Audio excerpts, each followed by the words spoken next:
This is the broadcast from City Hall, the home of the Greater London Authority. Please stand by.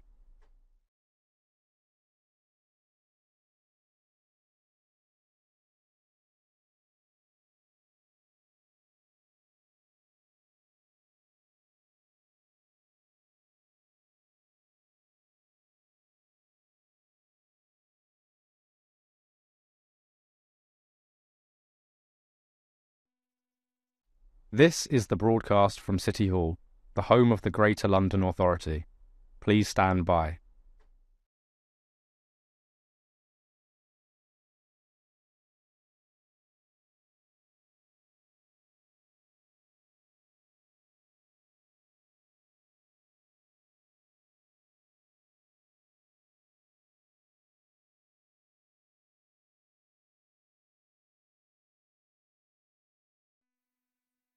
This is the broadcast from City Hall, the home of the Greater London Authority. Please stand by.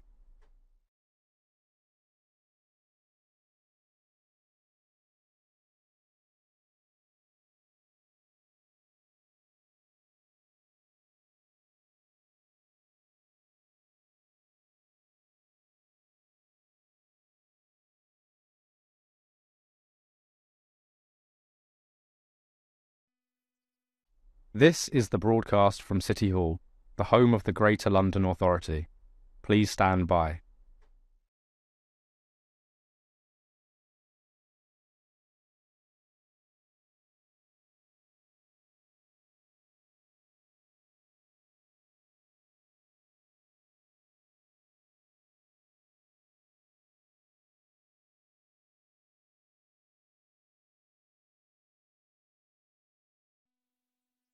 This is the broadcast from City Hall, the home of the Greater London Authority. Please stand by.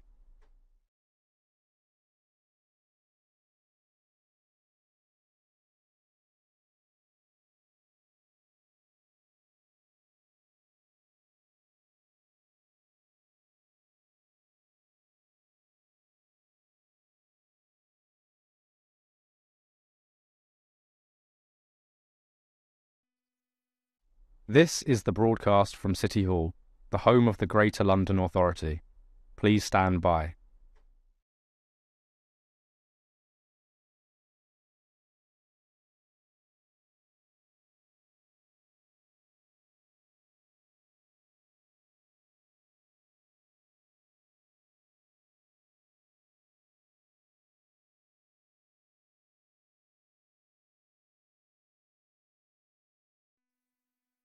This is the broadcast from City Hall, the home of the Greater London Authority. Please stand by.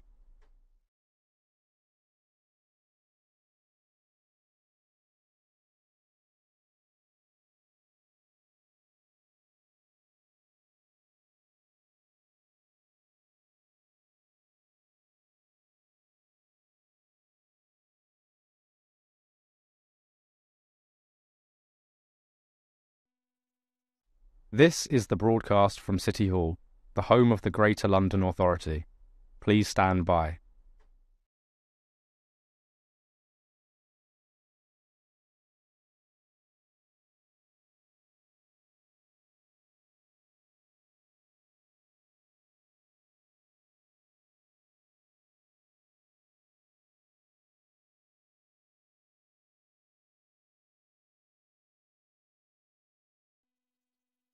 This is the broadcast from City Hall, the home of the Greater London Authority.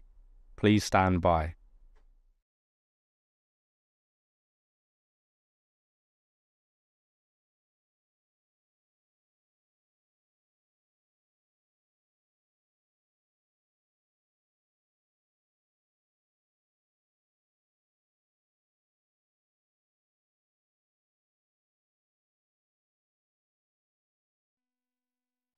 This is the broadcast from City Hall, the home of the Greater London Authority.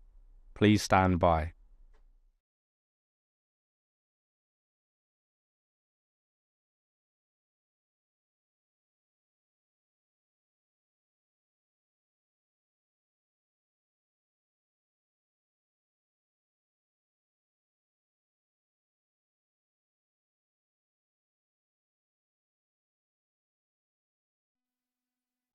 This is the broadcast from City Hall, the home of the Greater London Authority. Please stand by.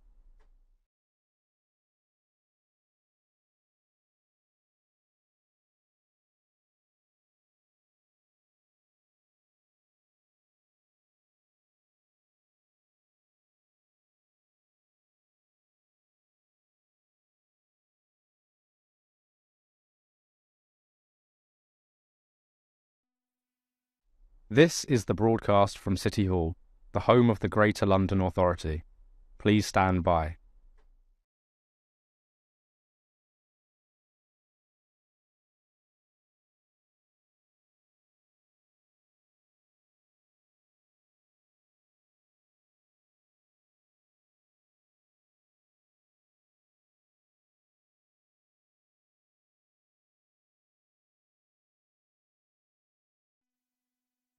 This is the broadcast from City Hall, the home of the Greater London Authority. Please stand by.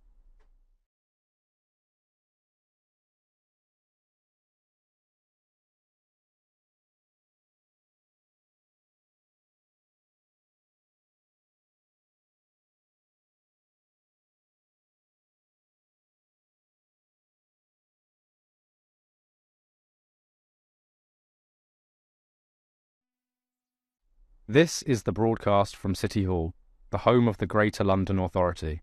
Please stand by.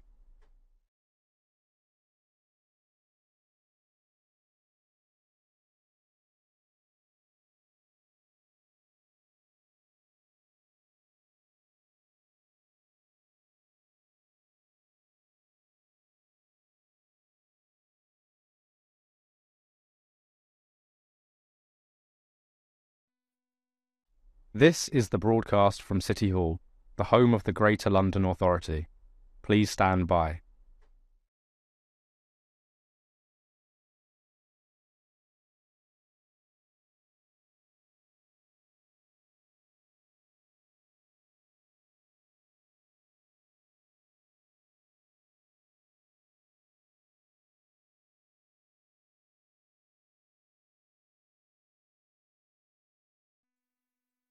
This is the broadcast from City Hall, the home of the Greater London Authority. Please stand by.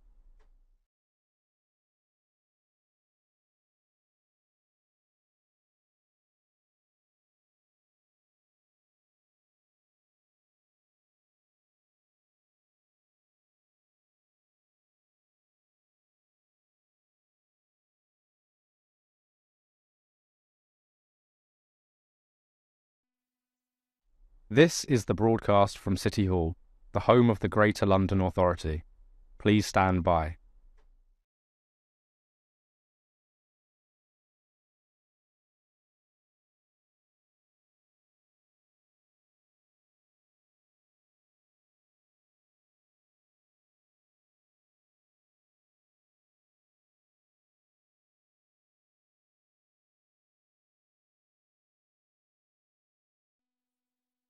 This is the broadcast from City Hall, the home of the Greater London Authority. Please stand by.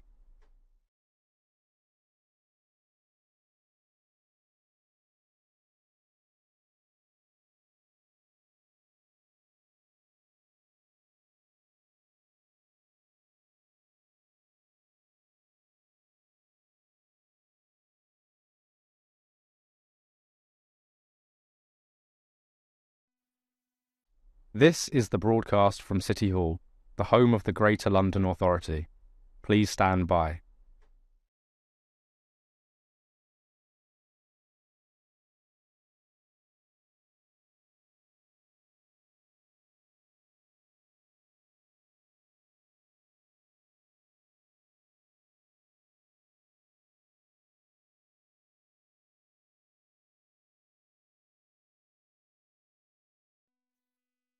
This is the broadcast from City Hall, the home of the Greater London Authority. Please stand by.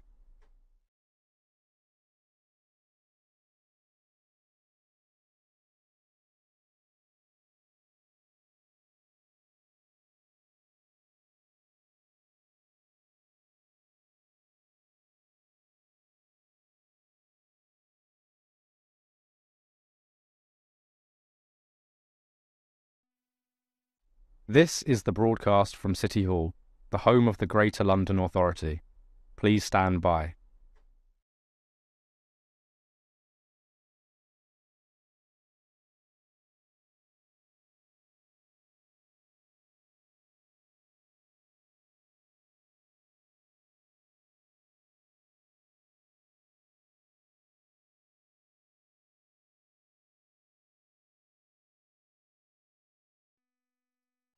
This is the broadcast from City Hall, the home of the Greater London Authority. Please stand by.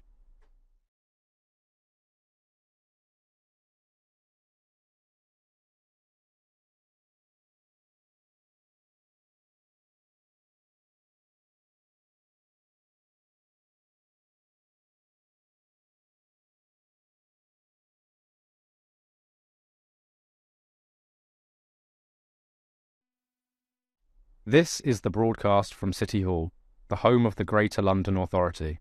Please stand by.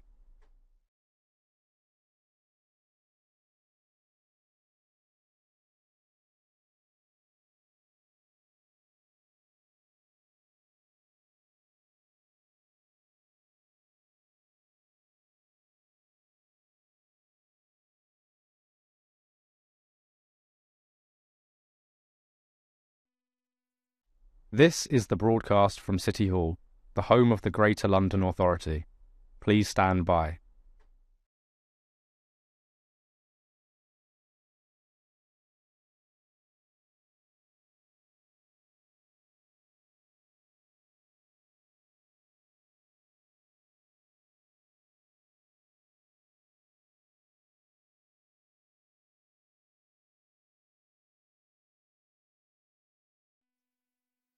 This is the broadcast from City Hall, the home of the Greater London Authority.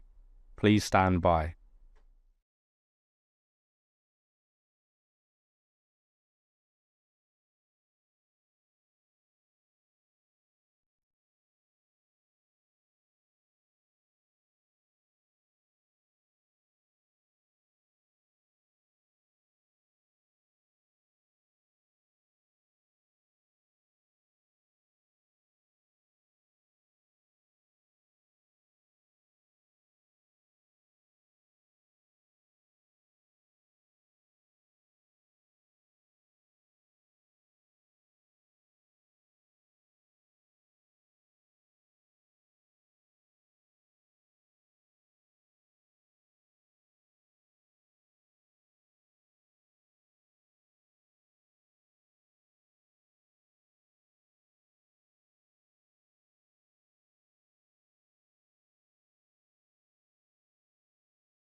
Welcome to today's meeting of the Budget and Performance Committee. Can I ask everyone to make sure your electronic devices are switched to silent mode to avoid any interruptions, and particularly not the vibrating mode, because although it's sort of in theory silent, obviously it buzzes through the desk in a really lovely way. Can I now ask our clerk, Paul Goodchild, if any apologies have been received? Thank you, Chairman. We've had apologies from Assembly Member Fortune, and Assembly Member Devenish is here as substitute today, and Assembly Members Pigeon and Duval will join us shortly. Excellent. Oh, one other quick bit of housekeeping that I think I should have mentioned.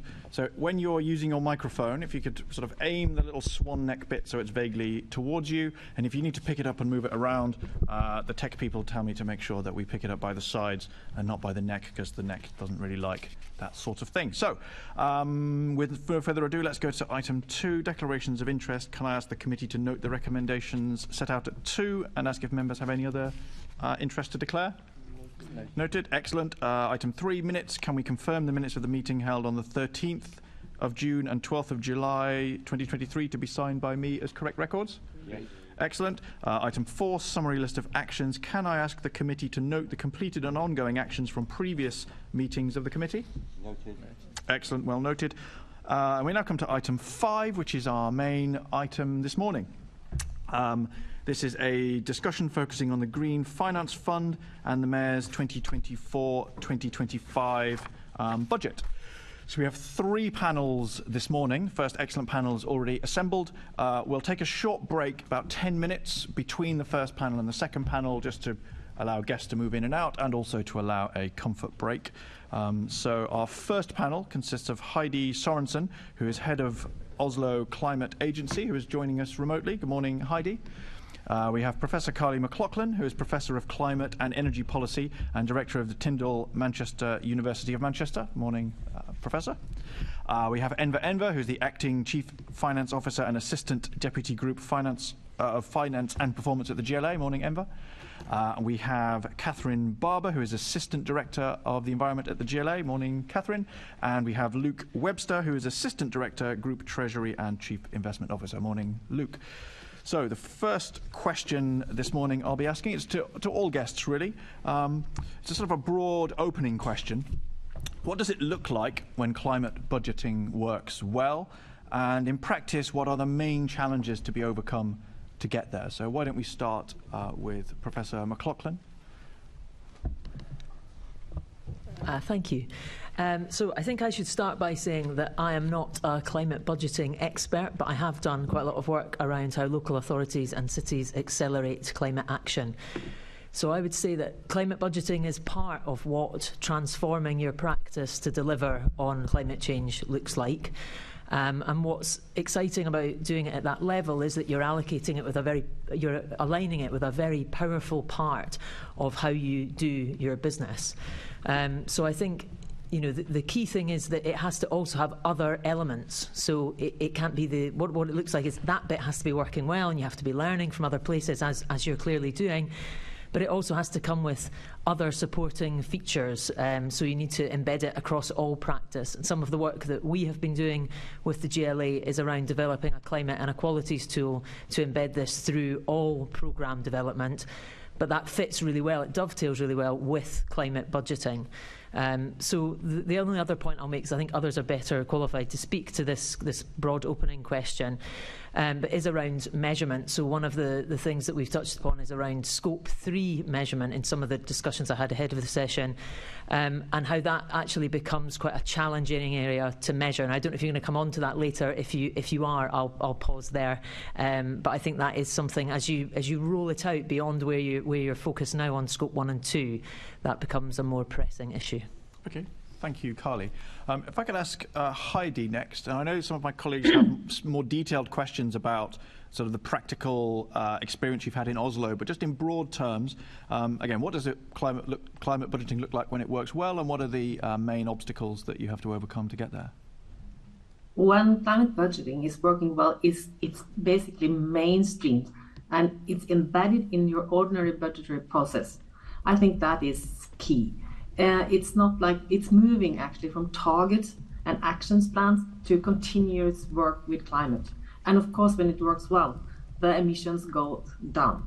You need a good inventory. You need to know what are your biggest challenges, what are the emissions you're going to remove from the city. And when you got that, you need a system where you actually are able to say what has to be done by whom, when, and where relevant, at what necessary budgetary cost. This, every time when I say this, seems like it's very easy, but believe me, it's not.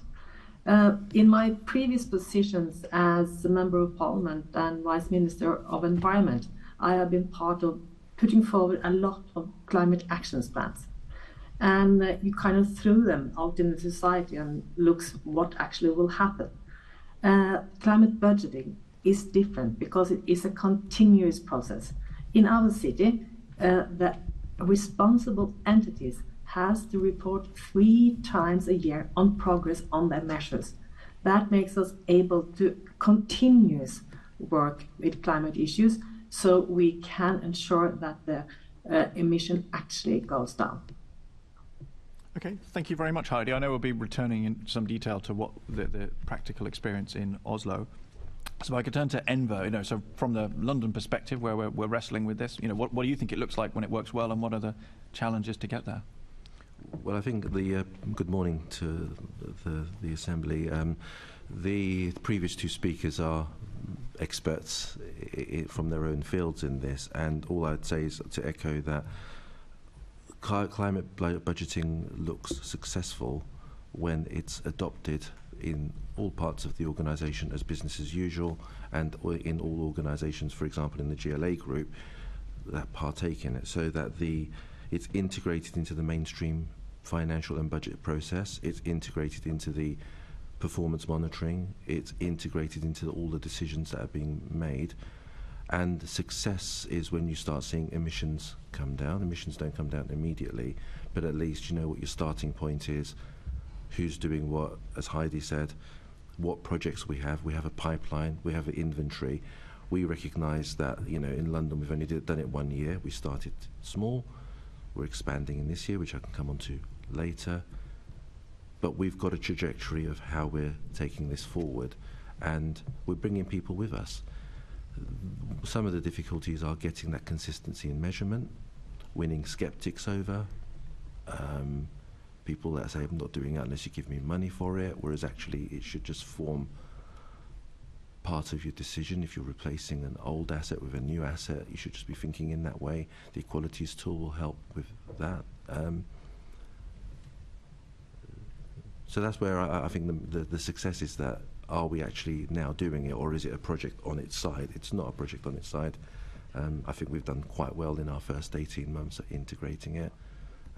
No doubt people will have different views around the speed in which we should do things, but I think we've done really well to get us to this point now where we've tried it, adopted it, and even some of the cynics we had at the start are actually now partaking in it, slightly slower than we'd like, but they're involved, and that's a measure of success too. Thanks, Enver. Yeah, there's a real theme emerging, isn't there, about consistency and about embedding in business as usual. Catherine, let me try that again and saying your name correctly. Catherine, what would you like to add on that question? I think Enver has covered it very well for the GLA. Perhaps just to add that I think transparency is a big benefit of this way of working. People pay a lot of attention to financial budgets. I mean, that's the officers as we think about our budget for next year, but also, of course, the Assembly and Londoners. And I think that helps to bring attention to something that is very important, which is our spending and our impact on net zero, which otherwise people might only come to if they're interested in green policy or they've got environment in their job title. This way, as Enver says, it's really involved people from across the organisation in thinking about what they can do on net zero. Thanks, Catherine. Luke, just on that sort of big opening question, don't forget to press the button on your mic. I'm less involved directly in the... Thanks, hopefully that's better. That is. I'm less involved directly in the climate budgeting, but my team provide the carbon and financial analysis to support it. And we can obviously learn a lot from what we're doing, supporting Enver with the budget production in terms of embedding carbon analysis into our overall investment process, and hopefully that will affect all of the investment programs that the GLA is involved in. Okay, thank you very much. That was my sort of opening question, so I now pass over... Oh. You certainly can. Assemblymember Russell. Thank you. I just picked up on this idea of the climate inequalities tool, and Carly mentioned it, Enver, you mentioned it. I just wondered if anyone could just say a little bit more about that, because I'm not sure we've heard about that before. Yeah, sure. Oh, is that actually picked up? I think we do have a specific question about that coming up. Okay, in which case, ignore me. All right. Our officer's prep is second to none. But we will certainly be coming to that in just a few moments. Okay, that's no problem. Assembly Member Clark. Hello, good morning, everyone. My questions are to Heidi, if she's still online. Oh, there we are, Heidi. Good morning to you. Heidi, I'm just wondering, what were the main challenges while Oslo was going through the adaptation of climate budgeting? Thank you for the question. There was a lot of challenges. In the beginning, there was, of course, many who were skeptic. And I remember the first climate budget that was passed with a very sharp majority, and there was a lot of discussion. And many of the discussion was about, was the measure actually measured accurately enough? Did we really know what will happen if we did A, B, and C? And I think we from the Climate Agency put a lot of work into trying to do the numbers as good as possible. But after a couple of years, we realized that accuracy in actually how much each measure will reduce the emission was not the key thing. The key thing was to have a broad overview and have a good sense of information about what was the most important measures to actually achieve reductions. And the last 6 budget has been passed with a wide majority, and it has helped the climate debate to be about the things that actually matters to bring emissions down. And I think that was a very great achievement. So I think another obstacle is of course having a good enough inventory, because it is complicated. But I think the advantage of having politicians and all over the administration to dive a little bit into that also is very helpful. So some can also say that an obstacle has been that it has been resourceful. You need a lot of resources to do it. I disagree, but we have had a debate about that.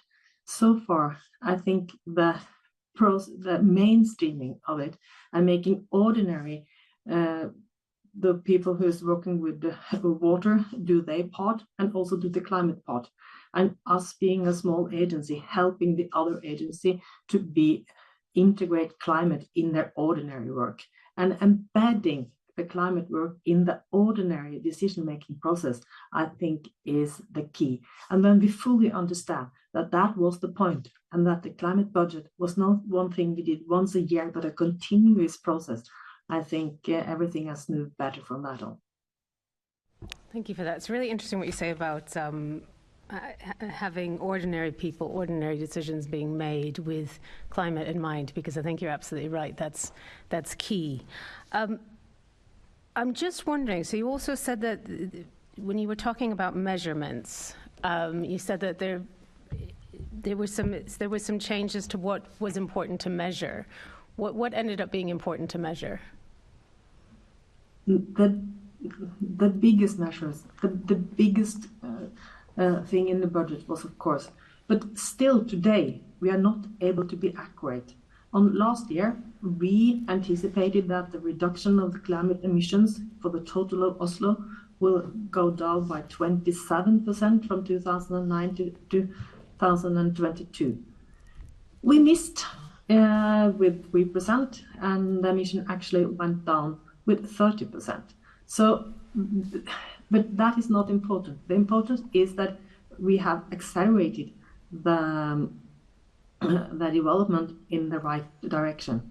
And just give you one example, we have one of the most important tools that we have been using in the climate budget is the procurement policy. None of my employees are expert on procurement, but of course we have a procurement division inside the city of Oslo, and we have worked very close together with them to find climate measures. And from 2019, we had common tender criteria saying that we wanted to give advantages to those who could provide us with zero-emission construction machines. At the time, we had one pilot in the city, and we were not even sure if there were machines available. But we had a good market dialogue, and we tried it out. And because of that measure, now more than 50% of the construction sites that Oslo is run by the municipality of Oslo is with zero emission. And we measured that perhaps we will be at 30% at this point. Now we are more than 50, but that is actually not important. The important was that we dared to set the two, and it took us in the right direction. And sometimes a measure will be better than anticipated, sometimes not as good. But as long as we can follow this 3 times a year, we will always see if there are other things we can do even better. That's fantastic, thank you. And since implementing climate budgeting, has Oslo made any changes? Have you made any changes? Yes. Yeah. Yes, a lot actually. A lot of new measure has been developed. We have, one of the last thing we have done is to become a pilot city for introducing heavy vehicles. That seems like perhaps like a nerd thing to do, but heavy vehicles is a big part of the climate emissions in Oslo because a lot of things is transported here. There we also use both the toll ring and the procurement as an incentive. This spring, the last spring, we decided that zero-emission heavy vehicles should pass for free during the toll ring for 5 years. And that made the market invest. So now more than 30% of the heavy vehicles that is sold in Oslo are now zero emission. So that actually did help. And we have also in the procurement policy says that everything that is to be delivered to the municipality shall be delivered by zero emission transport. And that is also a very effective tool to help developing the market. So a lot, but there have been many other changes, like we have removed parking lots in the streets, and there has been an investment decision relating to a carbon capture and storage facility that is a very big and difficult issue. And there have been a lot of smaller things, but also grant helping people to do small investment themselves to lower emissions. Thank you. And just finally from me, you've talked about procurement quite a bit, and that does sound absolutely key. But has the mayor, apart from the way you procure in Oslo, has the mayor balanced effective climate action with delivery of other services? Yes, but I have talked about procurement because you must never ever underestimate how much you can change by being a demanding customer. And that is one of the tools that we actually are using a lot. But that's absolutely not the only tool. But I didn't get the last part of your question. If you it was just apart from procurement, has there been any other changes to services or delivery in Oslo as part of services and deliveries? Yes, there has been everything from what kind of food we are eating to that's the first to bear in mind, but also of course when it comes to materials when we are building, like it comes to, but also there has been where we can try to enforce regulations. So we have now informed regulation on zero constructions machineries on all construction sites in Oslo that we did from 2020. So, so that is just a few of them. Another thing, of course, the toll ring is key. So we have increased how much you are paying in the tolling to enter the city if you go by fossil cars. And when it's come to the public transport, which is the spine of the transportation system in Oslo, in the budget from 2018, we stated that all public transport in Oslo should be zero emission by 2028. But then we were wrong again. That happened faster than we had anticipated. So by the end of this year, all public transport, including the ferries and the buses, will be zero emission in Oslo. So that's also an important part of how we are lowering the emissions. That's really helpful. Thank you so much for all that. Yep. Thank you, Assemblymember Clark. We now have Assemblymember Desai with the next question. Thank you, Chair. Good morning, panel. My questions are to you, Enver. You already talked about how climate budgeting is integrated into all aspects of the GLA budgeting processes. And I think you talked about a trajectory as well. But can you give us more details of the impact of the climate budgeting process on the operations of the GLA group? What exactly is this trajectory that you talked about? And more specifically, how are you monitoring the impact of the changes made on the levels of carbon reduction?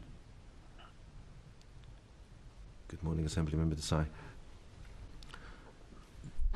Some of what I'm going to say today is going to be a bit repetitive, but I was trying to let the chair to that. There's a question coming up, but the first big difference is, Catherine alluded to it in the earlier point, it's not just environment folks, staff, that are now talking about this.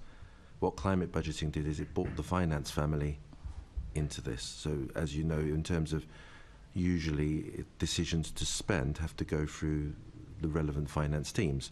They are now, every finance team across the GLA group now has climate budgeting integrated into their normal budget process.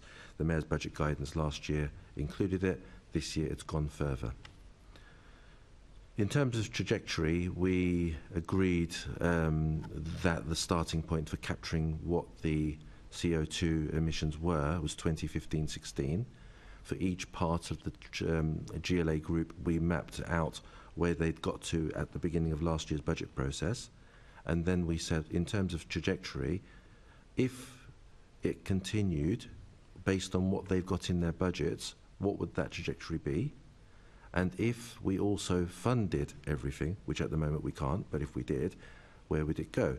So there was a 53% reduction in CO2 from 15-16 to the start of when we did the budgets last year.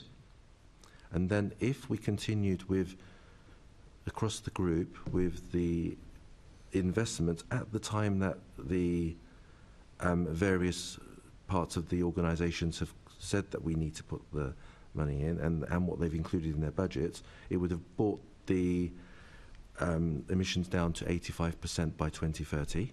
So from the 53. So that we now know, because if we didn't do climate budgeting, we wouldn't have caught that, and also then say, what's the cost of doing so?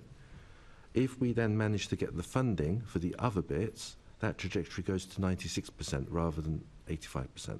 And we also know what the cost of doing that. So we've been transparent. We've said this is the cost. We've also been really open and said the Mayor alone can't do this with the budgets that we have. Even if we stop doing everything else, we still can't do that. So that's not necessarily feasible.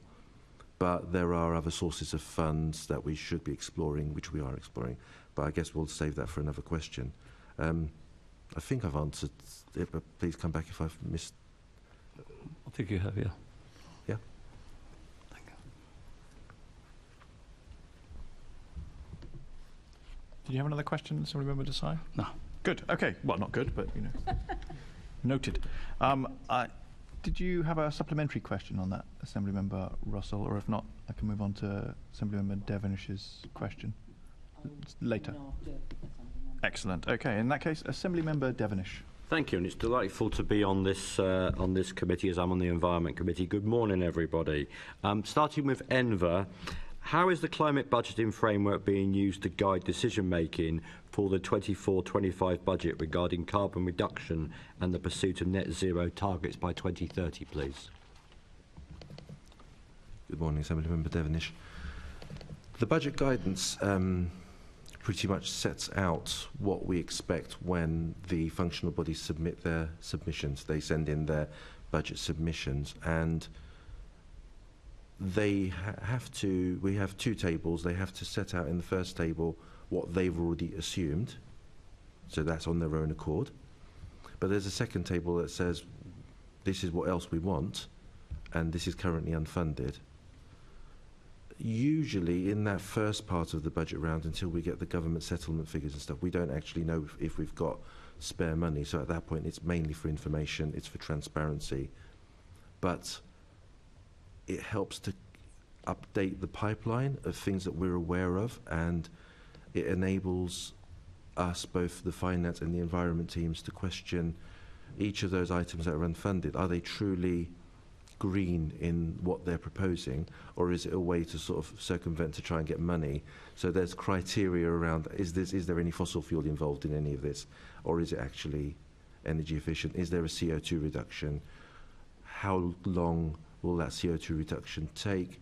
If you were to sort of divide the CO2 reduction by the cost of the investment and say, right, what's the sort of payback, both in terms of money but also in terms of CO2? That's a decision that has changed the currency. Folks like Luke and I would never have looked at CO2 reduction. It would be, what's the payback? And we'd look at it purely in one currency. Now we're looking at it in two currencies and saying, well, okay, maybe this one takes slightly longer to pay back financially, but in terms of CO2, it's paying back faster than the other option.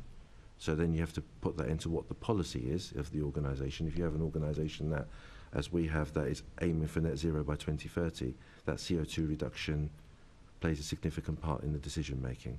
So it comes into that budget round, and then we have conversations with the mayor's office around, we've got these in the pipeline, are there any of these that you'd like to take forward? What we did this year was instead we created a green steering group and then a credit committee, and they've delegated that decision making to that forum. So rather than having to decide it, it goes through various officers who test the credibility of what's come through. So we take some of those forward, because in the I'll shut up in a minute, but the climate budget process only picks up sort of top level numbers. When people then want the investment, that's got to be turned into a proper business case and be presented with hard facts and evidence, and so that's where it's embedded into that decision making process. Thank you. And I'm not sure if you can tell me the answer to this yet, but I'll ask you and or Catherine, what impact will climate budgeting have on the 2030 net zero target, please? I'll start on that. I mean, it's what I just said to Assemblymember Desai. Previously, I wouldn't have been able to answer this, but at the moment, based on the 23-24 budget, because we haven't got the 24-25 in yet, but on the 23-24, the impact it's having is this 85. It's a reduction of 53% down to 85% by 2030. It'll never be zero, because it's net zero that we're looking at. So that's what it currently has. If we can find the money for the rest of it, we're looking at 96%. Thank you. I'm sure we'll find the money. Catherine, are there any effective tools and methods for assessing the impact of the climate budgeting on CO2 emissions reductions being considered across the pilot, please? Thank you. I think following up from what Enver said, every measure that is proposed through climate budgeting comes with the expectation about the CO2 emissions that will be saved, as well as energy savings, potential financial payback as well. We're now monitoring the progress of and the delivery of those projects. It's a bit early to ask for impact, because at this point we're just 1 quarter or 2 quarters in. We've had the first quarter reports from the functional bodies. So I can't point to CO2 savings that have been made and compare them with the projections, but in time we will get there. And perhaps just to supplement what Enver said on the contribution to the net zero by 2030 target for London, of course the GLA group is only a relatively small proportion of London's overall emissions, but we have to do our bit in showing leadership. And I think the fact that other institutions, like several of the London boroughs, are now thinking about adopting climate budgeting, as we have, and we now have a community of practice on this, means that other people's spending and their financial decision making will start to go through that same process of thinking about the carbon impact as well as the financials of them. And I have to ask you this question because I'm a Conservative, but are they at the GLA family? Who's top of the class so far? Who's the good boy or girl?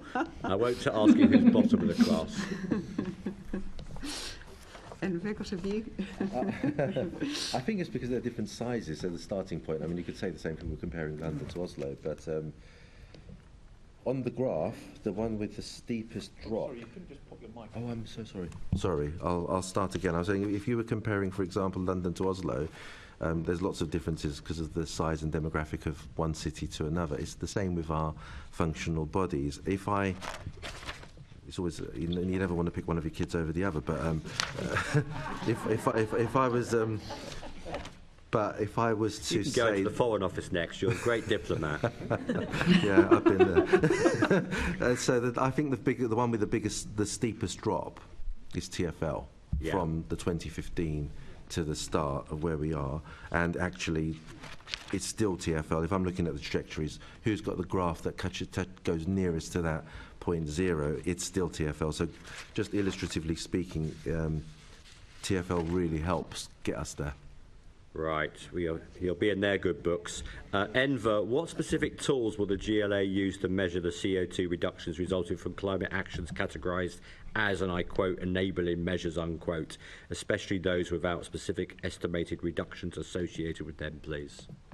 I'm going to bring Catherine in a minute, but the reason why we've appointed carbon analysts into the overall green finance is to look at the... that currency when it comes to people asking for the green finance, so therefore we have people that can measure it and calculate it from both a financial point of view, but we also have people that measure it and calculate it from a carbon point of view. And what we've been doing is bringing some consistency. So last year we used WSP because we didn't have those staff in place. We now have, I think, almost all people in place, maybe one or two vacancies. So it's a matter of using the techniques that those staff will use to robustly push back or challenge some of the calculations that's done by the functional bodies, because they calculate it first, they submit it to us, then we have a central team that checks consistency of that and might go back and give them an alternative way of calculating it. I'm going to pass over to Catherine if there's... Before you do, once you finish it, I think this is the kind of thing, Chair, with your agreement, that you could almost write to us. I'm always asking for flow charts, but a flow chart about how you actually do this and what tools you use. That would be quite useful. Okay. Always happy to see it. Always happy to see a flow chart. Thank you, Chair. If I may just continue from where Enver left off, one example of enablers would be funding that we give through our accelerator programme for feasibility studies to be conducted. That isn't actual capital deployment, but you need to study your estate or your fleet and the technologies available and the costs and so forth before you actually make the leap to asking for larger amounts of funding or financing and implementing it. So we know from the several years that we've run the Energy Accelerator projects for what the carbon savings associated with that have been, how many of them have gone from studies into actual implementation, how many of them have won grants from central government. Now we will start to have indicators about how many of them go onto the Green Finance Fund for financing. And each of those projects at the time they go forward to the actual implementation will have carbon and energy metrics associated. Thank you very much. And my final question, Chair, is to Enver again. Is there a possibility to obtain more up-to-date real-time data on carbon emissions in London, please? The current data set released in January 23 only extends to the end of 2020. I'm passing that one to Catherine. I suspect that the short answer to that will be no. It just does take time to gather the data, process it, make sure that it's all assured. I'm happy to follow up about why it takes that long, but it usually does take a couple of years, and that is standard at a national level and internationally as well. That would be great if we could have a fuller answer. And do you know when we would likely to get the next tranche of data?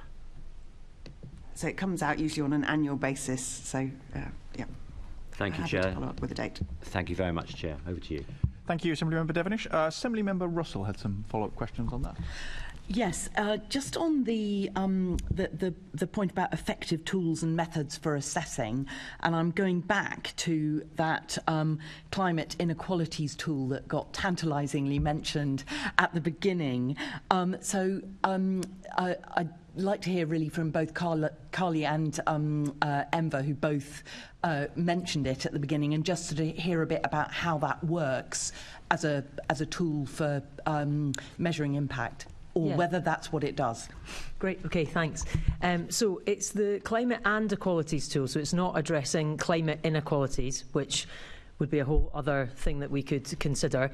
I think it's important that it does those two things in the same place, partly because it just makes it a bit easier for colleagues to not be going to different places, and it's a bit of a streamlining thing, but it does also mean that you've got people thinking about those two issues, which obviously are connected, and we've seen some measures in the past that have been very unsuccessful. Part of the maybe like a kind of backlash to them has been because they've not been felt to be part of like a just transition, and that they've exacerbated inequalities. So yeah, climate and equalities. So it's an Excel tool, so it's simple, and the idea of it is that when you're developing a programme or project, it puts you through a set of questions under a number of different areas to try and broaden people's perspective. So you might be really focused on one particular thing, but actually if we want to make this work at an authority level, everybody needs to be pulling in that direction. Like, we don't have the time or the resource for like one lot to be doing something that's really against all the climate stuff and the equality stuff over here, whilst people in the climate or equalities team are trying to make it work over here. So it's got a similar kind of ethos to the climate budgeting, in that it's trying to embed it in everybody's sort of day-to-day practice. So to give you a flavour of the sorts of things that are in that tool, there are questions that first of all relate to equality and inclusion. Those will filter you into doing a full equalities impact assessment. So it's what you should be doing already, and it's trying to make sure that people are doing that and that they're doing it well. And then under the climate part of it, there are questions on resilience and adaptation, buildings, mobility and connectivity, carbon, nature and environment, consumption and production, and also a text question about your contribution to London's climate target. So there's a sort of breakdown of questions in each of those sections, getting you to think about, does this project, does it have any risks associated with changes in long-term climate? Does it impact on people's connectivity? Does it impact on congestion, things like that, trying to get people to think, actually, although I might be really focused on this area, can I broaden my perspective a little bit to make sure we're maximising all the positive benefits that projects can deliver, but also, really importantly, that we're catching where things are maybe going wrong. So as well as doing good stuff, we're stopping doing the bad stuff. That's the idea of the tool. We co-developed it in the first place with Greater Manchester Combined Authority. They've been running a different version for about a year, and we're just in the pilot stage with London we're looking for around 15 different users or projects to kind of have a go at it and see like whether it works for them, and whether actually there's some bits that might be missing or bits that they don't understand, they need a bit more guidance. And the last thing that I'll say about it is that embedded in it are kind of definitions or links to places you can get further information. So if you get asked a question which might make you think, gosh, I don't know, like, does this meet passive house standards, which you might think, gosh, I don't know, then there's a link and a definition, and so it's also part of a kind of upskilling where people hopefully use it and think, actually I need to enhance my knowledge around there. And ideally, in the long run, if you guys think it works for you and that you do want to roll it out, it would also have like a wraparound kind of training and support package, I think, to make sure that people are confident in using it. I said that was the final thing. I'm going to say one more final thing, sorry. It's just on the other side of it, one of the things that we really learned from using it in Greater Manchester is that having somebody that can both support and challenge centrally is like really important. And so for people who are just like, right, well, I've only got 45 minutes till I submit this and I've got to fill this document in, someone's told me I've got to, that's not the best way to do it. You want to get people doing it much, much earlier. And if people do it like that, you want to have someone saying, wait a minute, that's not good enough. And if you really want it to have an impact in your decision making, you need to be willing to say, that thing's not going to happen because you've not done this well enough. So it needs to have some teeth that comes from the kind of senior leaders. But the other side of it is where people are actually just a bit stuck and they think, I might have worked here for 20 years and I've never been trained in any of this, so I don't know how to answer this. So who can I go to? Which colleague can I go in a really kind of, like safe way to say, can you help me a bit with this? So you have to put those kind of enabling measures around it, but it's also got some of that built in to try and help people feel more confident in what they're doing. That's incredibly helpful, really interesting, and kind of I think the other thing that's really feels very important about it is, we're hearing about London learning from Oslo, hearing about London learning from Greater Manchester, actually sharing information between different cities as we all try and tackle the immense challenges that we face. Just feels like a really constructive thing. Enver, I wonder, do you want to add something just about the sort of practicality timelines in terms of this climate and equalities tool? I don't know the timelines at the moment. I understand that our officers are testing it at the moment, so I don't have really much more to add than what Carly's said. It complements the climate budget work, so we are interested. I don't know much more about timing and cost, so are you able to answer? Yes, so I can say that our senior management, both on the political side and the executive side, have asked in principle that we use this tool or a version of it to make sure that all text that goes into decisions, mayoral decisions, director decisions, etc., reflect climate considerations and equalities ones. They would like to see that this year. We've said that we're piloting this tool.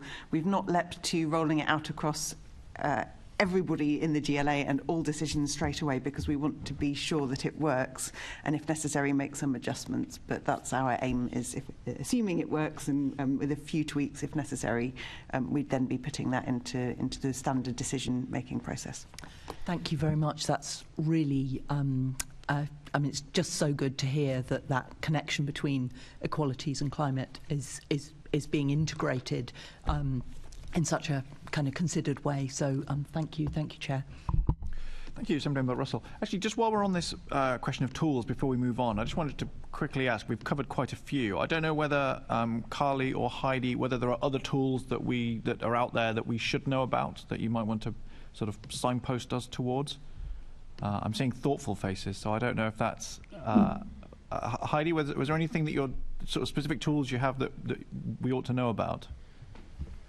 No, but I think, yes, because I think the transport model, when you widen the scope of the climate budget to include all territorial emissions, I think transport models to model what will the measures, what effect will they have on the transportation, is key if you are going to reduce the emission from the transportation sector.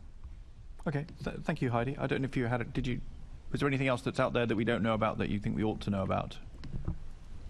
Or, sorry, Carly. Apologies. Yeah, I mean, I suppose I would flag that other places do a sort of thing that we've tried to do in slightly different ways. So, your teams, your officers know about those other tools, and we've kind of built on those in order to try and develop this one.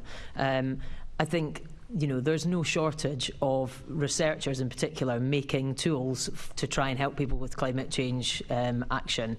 So I think there are, whichever area you look at, whether that's like resilience planning, there will be all kinds of tools and guides and things like that. And I just think it's essential that for each organisation that's trying to do this, that they take a broad look at that and then try to work out, do they have enough resource to make it bespoke, or do they need to get on with something that's sort of good enough to make some progress? So, yeah, I'm not going to list particular ones, but I think your team that work in environment are like super across those kinds of available tools. Excellent. Thanks. I didn't see anybody else indicating. I think we're done on tools. In that case, we shall move on to Assembly-Member Pigeon. Lovely, thank you. And we've already started talking about sort of international and national comparisons, and it's really important we learn from everywhere in the world that's doing this. And it's great to have you with us, Heidi. Can I start with you and then open it up to perhaps Carly? Within Oslo and other cities, where you're adopting climate budgeting, are there any clear sort of emerging themes or trends that are noteworthy that we should learn from? Yes, I think so. I have I have looked into the work you have done in London, and I would have to say I'm impressed how you really have taken and tried to embed this. And I think a natural step forward for you is to widen the scope, to also see at the territorial emissions. This year, for the next year's budget that will be put forward next week, we have deepening the scope. We have also included scope 2 and 3. That's the first time we're doing it, so I think it's going to be a lot of discussion around it. But as a city, I think it is important that we find a good way to deal with the scope 3 emissions, because we have a lot of them, because most of the things that we consume are produced outside the city. So if we can find a good way of talking about scope 3 without mixing and then too much with the scope 1 emissions that we are actually entitled to bring down, I think that is a trend I see in many cities, that they are struggling with the scope 3 emissions. Okay, so the scope 3, as you say, stuff that's made elsewhere but consumed in the city is the bigger challenge. Yes, and it's also challenging because you don't have as good numbers when it's come to indirect emissions as you have on direct emissions. That's natural, but at the same point, things on a broad scale. You know that cement and steel is a lot of embedded emissions inside. So if when you are constructing something, try to lower the use of cement and steel, you will lower your consumer-based emissions. So there's a lot of things you can do without having the accurate number of how much you're actually reducing it.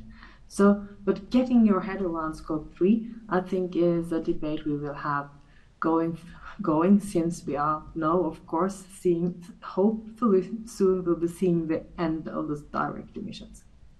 Lovely, thank you. Carly, have you got any other sort of emerging thoughts on this that you've picked up? Any examples from other cities? Yeah, sure, thanks. So I think where you see it working well is that it has really kind of captured the imagination of citizens and connected with a sense of place and meaning for their town or city. And I think one of the things that maybe researchers are particularly guilty of over the last couple of decades is talking about kind of big targets, but not what daily life looks like for everybody. And when we talk about kind of transformation and everything having to change, that's kind of a bit unsettling for people. Whereas actually, if you talked about it more as, your home will be warmer, it will cost less for you to heat it, there will be fantastic public transport, the air will be cleaner, there will be great green spaces. Like, it's a totally different way of talking about it. And I actually think that London has been good at doing that in that kind of framing. Perhaps, you might think that differently, but I think compared to some places, it's done a good job of that. So I think if you can connect to kind of people's daily lives then, and give them a pathway, a bit of a line of sight on what's happening, and then stick to it with consistency, that's great. I think there's also a transparency piece.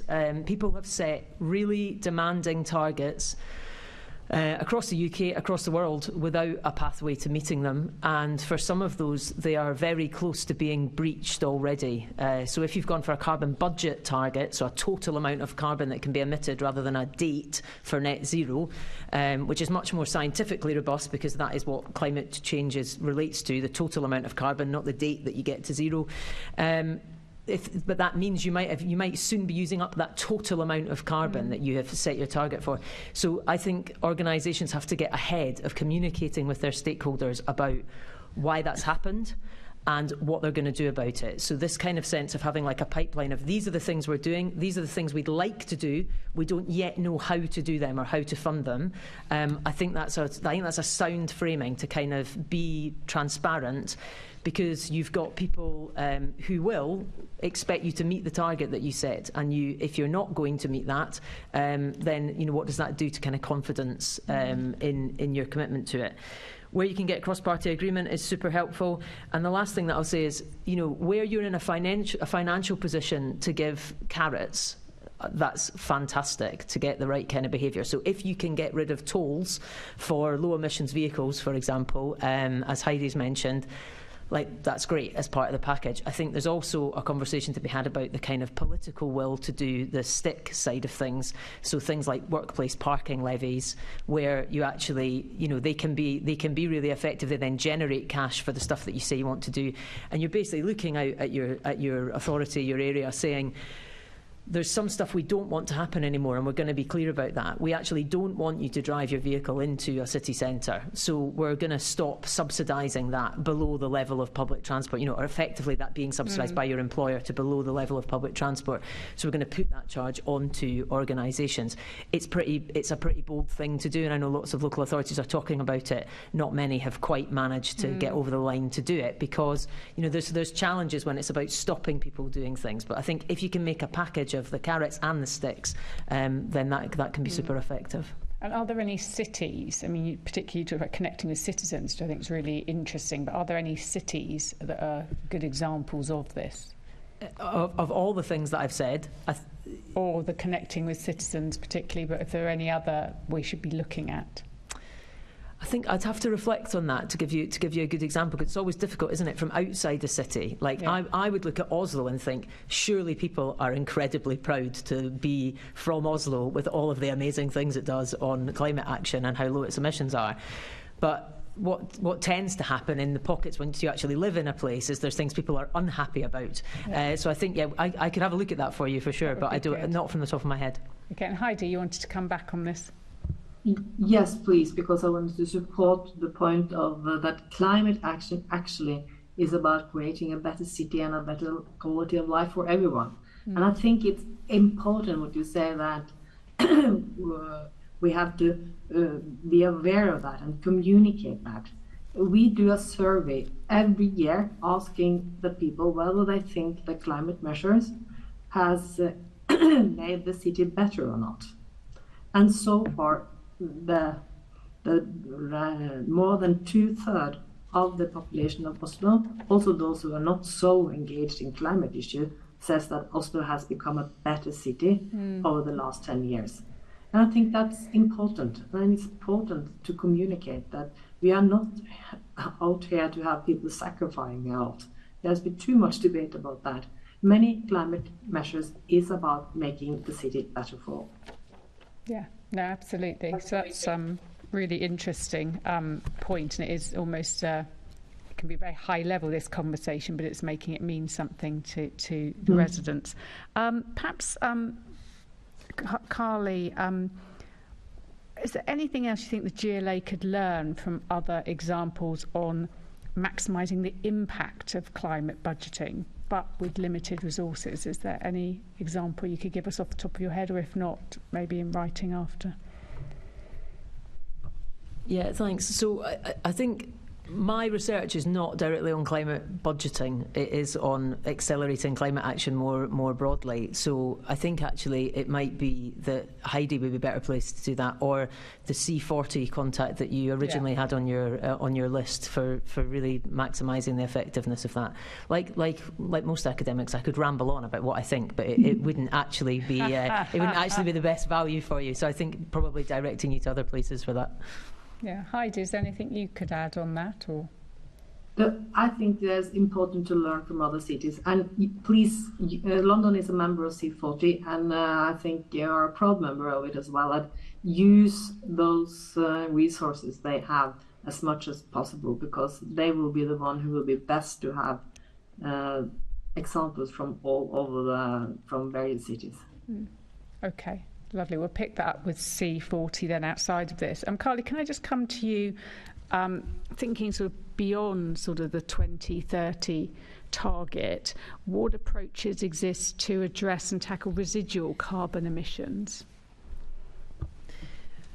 Sure, okay. So you're thinking here of sort of netting to zero. So we do everything that we can to get actual emissions down as close to zero as possible, and then there is a small amount of residual emissions. So, I mean, there are lots of options for what you might broadly call negative emissions or offsets. I think one of the big challenges has been that this shift to net zero, rather than an 80% reduction by 2050 as we had for many years, has led people to want to kind of be net zero like now, particularly commercial organisations. And if you just play out the kind of logic of that, people can be net zero like, you know, on Tuesday or like last Tuesday if they buy enough offsets, and they've not done the hard yards of the transformation of how our systems of production are powered in order to really get there. So you've had this sort of spike in offset markets, and if you look at the different kinds of ways that you can do negative emissions, you've got everything from planting a tree, which might cost you a few pounds a tonne, up to direct air capture, which might cost you anywhere between kind of maybe 500 and 1,000, you know, kind of rough sort of idea. So these are obviously very different things. And if you think about doing your residual emission offsetting in the most expensive and robust way, I think it reframes what you think it was possible to get rid of in your residual emissions, you know, how big that chunk is. So it really becomes a very qualitative sort of decision about how you do offsetting, if you do offsetting at all, in fact, I would say. So, you know, we've done some work around live music decarbonisation, and we really pushed in that to call it super low carbon rather than net zero, to try and keep people's razor focus on actually getting emissions down rather than this jumping to net zero. But if you do decide that you wanted to net it off, you know, what potential is there for you within your area to enhance the sink potential of any green space that you have? You then might look at, you know, doing kind of nature-based projects within or beyond the city. But there's also like international nature-based projects that you might do, or technology-based projects where you're sort of sucking CO2 out of the air. And I think all of those have kind of different like co-benefits and potential negative impacts. You know, you think about the equalities implications of us planting other people's lands with trees because we don't want to get part of our residual emissions down because it's costly or a bit kind of inconvenient.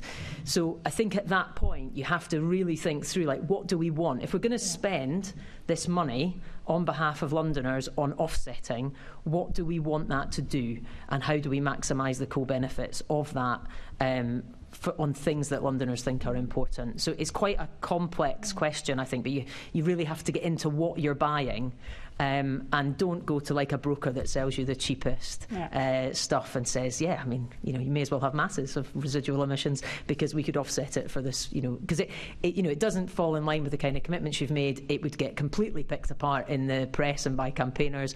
So you need to be super transparent and clear about why you're doing what you're doing if you decide to go down that route. Lovely. Thank you very much. Thank you, Chair. Thank you, Caroline. Actually, just a quick question on this offsetting question. So I'm a cynical person, and I think about incentives, and I think about this business of offsetting, and I think what you have there is a situation where some people, I'm sure no one here, but some people might have an incentive to tick a box and say they've met a requirement, and they might not be very interested in looking very closely at whether they really achieved the thing that they set out to do. And so, for example, they might just throw a small amount of money at a company that will give them a piece of paper that says they've offset their carbon, and if what they've actually done is plant a tree which ultimately just gets felled at some future point, the carbon emissions that were supposed to offset are still there, the tree's now long gone. As I say, I look at this with a slightly cynical eye, and I don't know whether I mean, am I justified in thinking that some of the things going on in this market might not be completely robust, and how do you avoid that?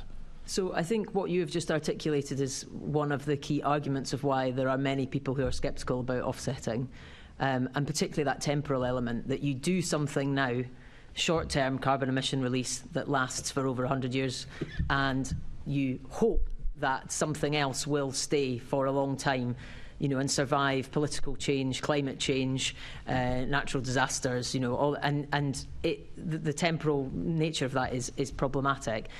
I think over the years there've been very different kinds of types of people in the market of selling offsets, and if you had an offset kind of gold standard provider here, they would tell you why what they were doing was all certified and protected and things like that. I suppose for me that's why you really need to think about the wider co-benefits of what you're doing, so that it's actually, if it's about kind of, as in Greater Manchester it might be, re-wetting peatlands, that might be something that actually they want to do anyway in their communities to enhance their own natural environment, and it improves a sink. And then also they've got more control over what's happening in that space.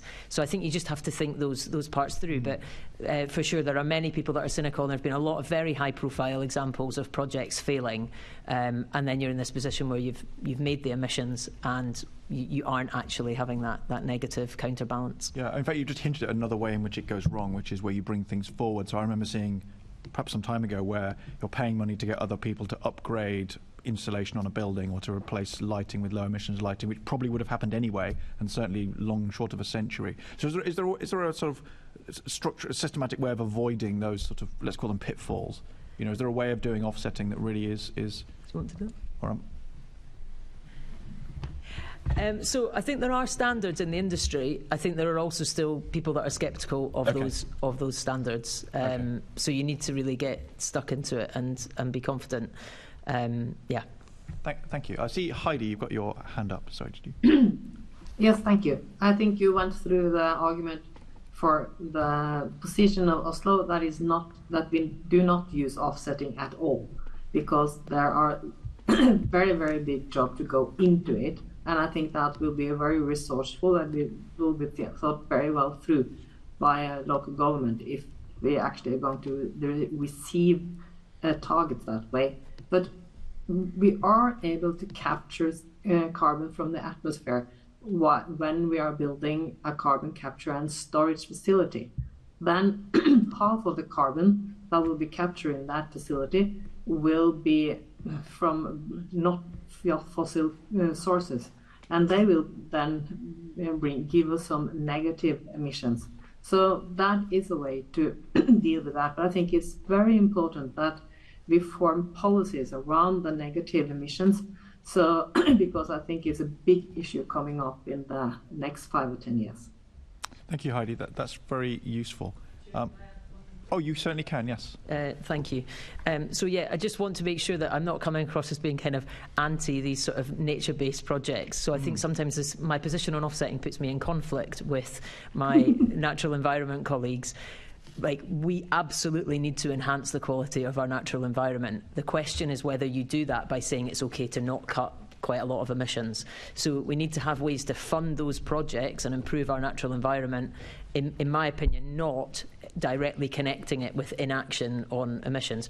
One of the ways that we've done that with some organisations in terms of recommendation, where they're very keen to be spending money in that sort of space, they might have come into the conversation wanting to do a balance to net zero, but instead we get them thinking instead about, you might put a percentage of like your profits into these kind of positive projects, but you don't absolve yourself of the responsibility to keep getting those emissions down by calling yourself net zero. Yeah, I think that's right. I think my view is, a good thing is still a good thing. You don't have to overclaim the benefits. I think we're perhaps on the same page. Assemblymember Harani. I think this topic's probably just woken me up a bit, because I'm not usually cynical, but I share Assemblymember Garrett's cynicism on this particular issue about companies who may want to sort of market themselves as net zero and paying off basically the broker situation that you mentioned. I'm just wondering, this is probably for Enver, about whether the GLA could actually maybe take advantage of some of those processes where companies do not know if they're going to a verified source. I know later on the agenda we are talking about sort of the bond scheme, but are there ways that you can engage with the private sector for companies that are willing or do want to make a genuine attempt to make sure their money is going in the right way, and then matching that to maybe some of the schemes that the GLA has, such as warmer homes grants, or even around some of the energy initiatives that the GLA is providing. So just wondering if those conversations are being had with private sector from companies, or whether we're also even speaking to the boroughs about ways that they can also support businesses maybe in their area to be net zero by having that sort of public-private partnership.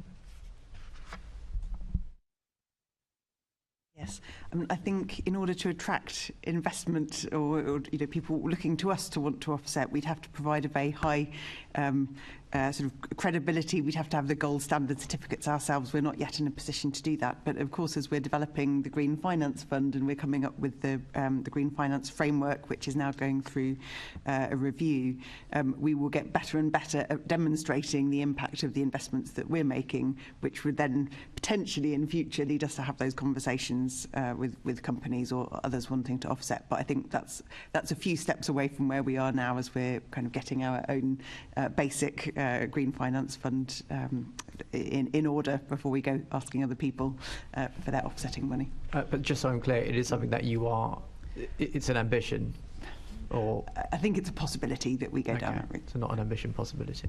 Good. Okay, thank you, Assembly Member Harani. I think that's an interesting discussion on offsetting. We're now moving on to the next section, which is Assembly Member Russell. Thank you very much, Chair. And so this is, we're now sort of thinking about looking forward to the challenges that London is going to face with implementing climate budgeting. In our first year, we just did, we had Scope 1 and Scope 2 emissions, but for the first year it was just GLA Group, and then the next year was GLA Group, but with more sort of a London-wide piece. And then when we take on the Scope 3 emissions, which is another year down the tracks, we're going to be needing to look at sort of supply chain and embodied emissions, and sort of for everything across the whole of London. So sort of without necessarily just that sort of GLA Group control. So I'm wondering, first of all, from Heidi, what if there are any insights that haven't yet been discussed, because I'm aware we've covered a lot already, but are there any things that the GLA can learn about that kind of next step, that kind of moving beyond what the GLA Group controls itself, that they can learn for that kind of how you go about implementing that climate budgeting on a kind of with a wider remit? Yes, I think it is important to notice that when you widen the scope, you will go beyond things that the GLA actually control. And that will say that some measures are controlled by the government. But by doing this climate budget analysis, it gives you a very good tool to have a dialogue with your national government, because you can then send something substantial of how much you contribute to lowering national emissions and what kind of tool you need or task you need from the government to actually be able to fulfill your target. So, but I think an insight from us is to be prepared to have a dialogue with your national government. And I think that is extremely important, that national governments are being pushed by a number of cities that actually want to move forward. Thank you. That's really useful, and actually, by doing all the analysis, that presumably gives you kind of a strong basis for the for that dialogue with national government. And obviously, if we've got cities that are being ambitious, then that's helpful to national governments with their climate targets as well. Just can I add one thing? Because what we experienced last year was that the national government adopted the climate budgeting method, so they will now put forward their own national climate budget, and then we get a common language to talk with them. And I think that has been a result of the way we have done the analysis on the carbon climate budgeting in Oslo. Sorry, so you're saying your national government has changed the way that they're doing budgeting, and they're taking on some of the climate budgeting processes. Yeah. The influence of well-run cities, very, very exciting to hear about.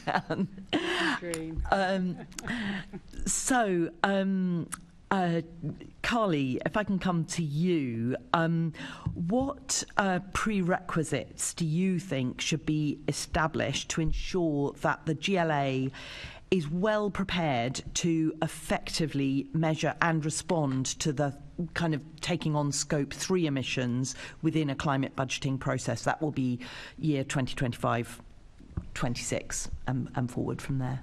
Thanks. So it may be that colleagues from GLA say they have this in hand, but what I would worry about and be kind of trying to get ahead of is that the way Scope 3 accounts work, so if usually you would get somebody in to do your Scope 3 account for you, an expert in Scope 3 emissions accounting. And it gives you a really good sense of all the places that you could have wider influence than just this place where you have direct control over your Scope 1 and 2 emissions. It gives you this much wider sense where you could actually be pulling all kinds of levers through your supply chain to make a difference. Of course, all of your Scope 3 emissions are somebody else's Scope 1 and 2 emissions. So that's great. I mean, it's a really good thing to do. The challenge is that the way that the accounting method tends to work is that it's very hard to pick up changes in that. So because it's so heavily based on how much you spend in different categories, and you get a value of carbon for every pound that you're spending, if you continue to spend the same amount of money but in a different, much better way for sustainability, it won't pick that up. The thing that it will pick up is over the very long term, if that whole sector starts to decarbonise, then the emissions factor for that category will drop. But the thing it mainly picks up in the short term is where you actually stop spending in one category and start spending in another. But the categories aren't refined enough that it's like, you stop spending in kind of old methods of construction and start spending in new. So the key thing I would say is that you have to do the carbon account, look at where you can make a difference, devise policy on that basis, but at that point set yourself metrics and targets that are things you actually can control and see the difference in. Don't commission a consumption account again 3 years later and think that will tell you how much you've achieved, because actually you will have achieved much more through the things that you've done, but it won't be showing up. So it's a bit like not letting the carbon target wag the dog, if you know what I mean. So do things that you know to be good. Don't just live completely by targets, which are not so much targets, but the accounting measure, which for Scope 3 isn't actually very effective in picking up those sort of more organisational level changes in how you do your spending, the sort of procurement rules that you do. That's my experience from other organisations. It may be that you have a different plan ahead for that. Yeah, well, I'll come to Enver and Catherine in just a moment. But so you're saying you've got to have don't rely on the Scope 3 accounting processes to show the good that you are delivering. So that means you've got to have really robust accounting processes that are outside of the kind of externally kind of procured Scope 3 emissions accounting process. Yeah, that's right. Okay. So, Enver and Catherine, how is the GLA team going to ensure the feasibility of delivering on the Scope 3 so that you can really see what it is that you're achieving? Thank you. I think it's worth saying that there are a number of ways in which we're expanding the remit gradually of the climate budgeting work. We've done that from last year to this year, and then next year we're looking to go further. So we started last year with really what was the GLA group's own fleet and estate emissions. This year we're stretching into adding adaptation considerations in there, and also things like our retrofit spending programmes, which have an impact on London's emissions. That may not be our own estate, but we have a direct effect on it. So we have been broadening out, and this year we're also working with the London boroughs, about half of them who are interested in also implementing climate budgeting. So that sort of tight circle that we started with is widening. And our idea is that as confidence grows, we can include more ourselves as the GLA group, and we hope that others will adopt this sort of methodology as well. Where it comes to our indirect effect on emissions, we already have quite an active responsible procurement policy, which we do monitor, and we published this summer some examples, some case studies about the impact that had had both on carbon emissions and other sustainability indicators, as well as kind of general equalities and sort of wider sustainability. That is not the same as a data set that tells you what the numbers are that add up, that you could check every year to see if it was moving. And as Carly says, I think that would probably be difficult to see the movement year on year, in a way that it's a bit easier if it's your own electricity consumption or your own fleet. But we do have a basis of work there. It's not that we've never thought about our supply chain or the onward use of things we produce. So there's some ground there, and we would need to build on that as we get to 24, 25. But for this year, we've already expanded a bit, and we're absorbing that, and we're getting the GLA group to think about adaptation. So that's the first step. Yeah, I mean, it seems that's something that is a sort of a risk going forward that needs to be addressed, because you don't want the sort of perverse incentives coming in, that you're just ticking all the boxes on the Scope 3 emissions accounting process without actually delivering the real benefits on the ground. So I think this committee needs to keep an eye on that going forwards. Some of the climate actions in the climate budget, like TfL bus replacement, are split between funded and unfunded commitments. So what options are available for financing the currently unfunded aspects of these actions? It's mainly two options that I see. One is that either TfL gets the additional capital through DFT that it's negotiating, and that's if you have a common goal with your central government, that they say the replacement of the buses is one of those high priority capital spends. And then the other one is through a series of borrowing. They might want to borrow for their own, or borrow through our green finance, but that's how they'll shift the dial from unfunded to funded. Okay, thank you. And also for the GLA team, are there any further actions that you think are going to be required to reduce London's carbon emissions overall, going beyond 2030? I feel that's quite a massive question. It's a huge question, I know. I think I'd just refer back to the Element Energy report that was published at the start of last year, which analysed the different pathways that London could take to reach net zero by 2030. And that talks about 78% emission reductions by 2030. At that point, still needing some form of offsetting, and then coming down further through the 2030s and 2040s in absolute terms. So there are lots and lots of policy suggestions in there, and that's our best reference. Okay, so if we do absolutely everything and you are totally successful with everything that you think is possible at the moment, you're looking at a 78% reduction by 2030. Correct. And therefore we've got another 22% being offset. That's right. And do you have the processes in place to ensure that the offsetting is robust and not falling into the category that Carly was talking about earlier, and that Neil and Krupesh have both agreed sounds grim? Yes, so that is still 6.5 years away, so we've got some time to develop it. I think there's always a trade-off for us as we're thinking of how we spend our time and how we ask our colleagues in Treasury and across the GLA group to spend theirs. The Mayor has really wanted us to focus on what action can we take, so we're genuinely reducing our emissions, and our own in the group and then London's as well. I think if we move too quickly to let's have a conversation about offsetting and let's get it all set up, up, then you start to give yourself a way out and a bit of an excuse, and then, you know, well, that's our plan, we don't need to take it so seriously now to actually decarbonise. So we've started with a real focus on the decarbonisation, but we will need to get to, you know, in the next half decade, that policy will certainly have to be developed. I think it's also important to say that the 78% stuff, 78% reductions will depend on a lot of government policy and funding. The Mayor does not have all of the powers or financial resources to achieve that by himself.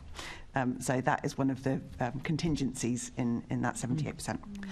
And do you think, is there a scenario where, say, suddenly everyone realised how vital it is to, you know, we're seeing the sort of very extreme fires, we're seeing the devastating floods from extreme rainfall, and you know, do you think that there's, if there was a collective will to try and do more, do you think it's possible for London to go beyond that 78% by 2030? So I think collective will is really important, because individuals' behaviour, it all adds up to change. I think this is something where you can't decide at the last moment, in 2028 or 2029, we're now going to make a big push on this and we'll heave ourselves over this line. Some of the things that need to happen are infrastructure investments, strengthening of the grid in particular, so that EV infrastructure can go in, switching towards district heating. You can't decide in 28, 29 that we're going to do that within a year. So those decisions and that will needs to be right now. Yeah. And final question from me to Carly. Are we going quickly enough? Who's the we? GLA? The GLA, yeah, the GLA, because this is London. So I suppose it's quickly enough for what is the question. So I would argue that at a national level, we are taking more than our fair share of a Paris Agreement compliant budget.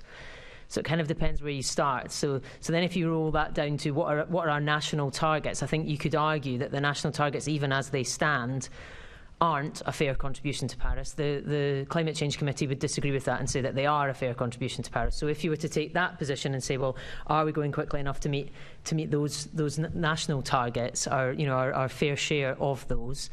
I think it's very much what Catherine said. It's so dependent on wider policy. So you can be ready and accelerating all these things and have your element energy plan for doing it, but you also have to keep the pressure on the wider system to decarbonise that you're reliant upon. So I would say none of us are going quickly enough. We're already too slow. It's now a case of how much can we limit the damage to. Because there's no longer this sense of like there'll be a level of climate change that's okay. We're already at a level that's not okay for many communities around the world, and indeed at times for our own infrastructure and our own communities. So a kind of slightly depressing answer is no, none of us have gone fast enough, and we could all do with accelerating it. But in terms of having a plan that you know what you're doing, putting in climate budgeting, putting in a way of trying to transform your decision making throughout the organisation, I think you're doing many of the right things. But now's probably not the time to think we've got it all in hand. This is the very moment to think we must crack on, and hope as well that by doing that we create some kind of chain reactions of unlocking faster action than we might be kind of mandating or expecting, that actually things start to take their own kind of pace, and we get the hope is we would get there a bit quicker, because that happens because every degree matters considerably, particularly for the most vulnerable people in the world. Thank you very much. Thank you, Chair. Thank you, Assemblymember Russell. I had indication from Assemblymember Devonish. Well, I just wanted to quite really just extend that conversation a little bit, Carly. If you were the Mayor of London and you had a £21 billion budget and you had a huge estate of offices and other buildings in London, and you could control the bus fleet and the underground and all the other things, are there specific things that you'd be accelerating quicker than perhaps Mr. Khan is? So I don't think it's fair for me to give a very specific answer on that, because I'm not aware enough of all of the plans that you have across London. I think you're identifying all of the areas that you need to take action in. So transport remains stubbornly high as we've managed to decarbonise other things. So for lots of people, for lots of organisations, decarbonisation's happened without us doing a great deal because it's been done at the grid level. So we can all draw nice graphs of our emissions going down without us having done a lot, because we just pulled that off the grid and it was being decarbonised. So transport is absolutely the thing to really press. So if there is a way to bring forward the decarbonisation of the bus fleet, if there are any innovative financial measures in order to do that, then I think that, those are the sorts of things that if you can do those things that you are planning, but quicker. But it's all a balance, isn't it, of having the resources to be able to do that. I'm sure Mr. Burnham will do a better job than Mr. Khan. Thank you, Chair. Thank you, Assembly Member Devenish. I don't think we're particularly favouring one mayor over the other. We're neutral. Sound like an endorsement. Yeah, I don't know whether we're endorsing Mr. Burnham specifically as a committee. I don't think we'll take that as an action. I had a couple of wrap-up questions before we lose the meeting. I had a couple of wrap-up questions on this panel. So those are all the panel questions that we had. I think those have probably been covered. I just wanted to give, particularly our sort of outside guests, a sort of final opportunity before we wrap up this panel, whether there are things that you would have liked to mention that nobody here has asked you about this morning. So if there's something that you think, actually, I wanted to make sure that they know about this, or have this pointed out. So I'm looking particularly at Heidi and Carly, whether there's anything you haven't said, or for that matter, anything that our mighty GLA team wants to bring to our attention that we haven't prompted you to do already. So Carly, you're reaching for your mic. I'll take that as a positive sign. Okay, so yeah, maybe just two things that I had on my list that I've not managed to cover off. So one is just kind of being super clear on accuracy versus precision. So there are areas, I think Heidi's talked about this as well, where we know that the accounting isn't super precise, but it is broadly accurate, and it gives you a sense of where to direct your attention, and not to kind of get too hung up on the precision when actually what you want is a bit of a direction of travel. The other thing is that we spend lots of time trying to co-develop these tools and help people make decisions. But if there are places where you can just prevent someone having to make a decision because there's just a way of doing something, like we just never install gas boilers, for example, we just don't ever do that, then that is a much more elegant solution to this. So don't put everyone into a constant state of assessing and deciding when actually the best course of action in certain areas. Any more guidance you can give to people on that, I think, is a productive way to keep people's sort of resource going into all that decision making in the right places, rather than places where we already actually know we should be getting to electric vehicles in our fleet, we should be moving off fossil fuel heating, etc. Okay, thank you very much. That's useful. I suspected people might have bits of paper that we hadn't prompted them on. That was exactly the purpose of my question. So I don't see any... So thank you. Oh, Heidi, sorry, I didn't see your hand. I apologise. No, sorry. I totally agree what has been said. And I just want to say thank you for being given this opportunity. And I think you ask all the right questions. And I just want you to know that many of the questions you have been asking is very familiar in a Oslo setting. And I think you are come out way beyond what we had the first year. So I just want to congratulate you with that. But also says that it's important that this committee is constantly engaged in the climate budget, because it is a continuous process. It's not only when we talk about the budget specifically, but also throughout the whole year. So thank you very much. Thank you, Heidi. I should echo and say, actually, by sort of forging a path ahead, it makes it, which Oslo has done, it makes it easier for those of us who follow behind to follow in your tracks. So thank you very much for that. Catherine, you wanted to add something. Very briefly, just so that Assembly Member Devenish doesn't have to wait for my written follow-up. I checked on the London energy and greenhouse gas inventory why it takes 2 years to produce. It's because we wait for national data. The central government is releasing that in September, and we're expecting to publish our update, which will be for 2021, by the end of this year, calendar year. Thank you. Excellent, very speedy. Okay, I don't see any other indication, so in that case, I we'll draw this first panel of this morning's session to a close. By my reckoning, it is 11:30, so we'll take a 10-minute adjournment to rotate the panel and have a comfort break. So we'll see you back here at 11:40 for our second panel. Thank you, everyone.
I'd like to welcome now our second panel of guests for our discussion this morning. We have, they do bear in some senses a striking resemblance to our first panel.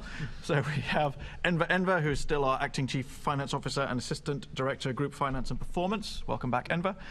We have Catherine Barber, who is Assistant Director, Environment for GLA.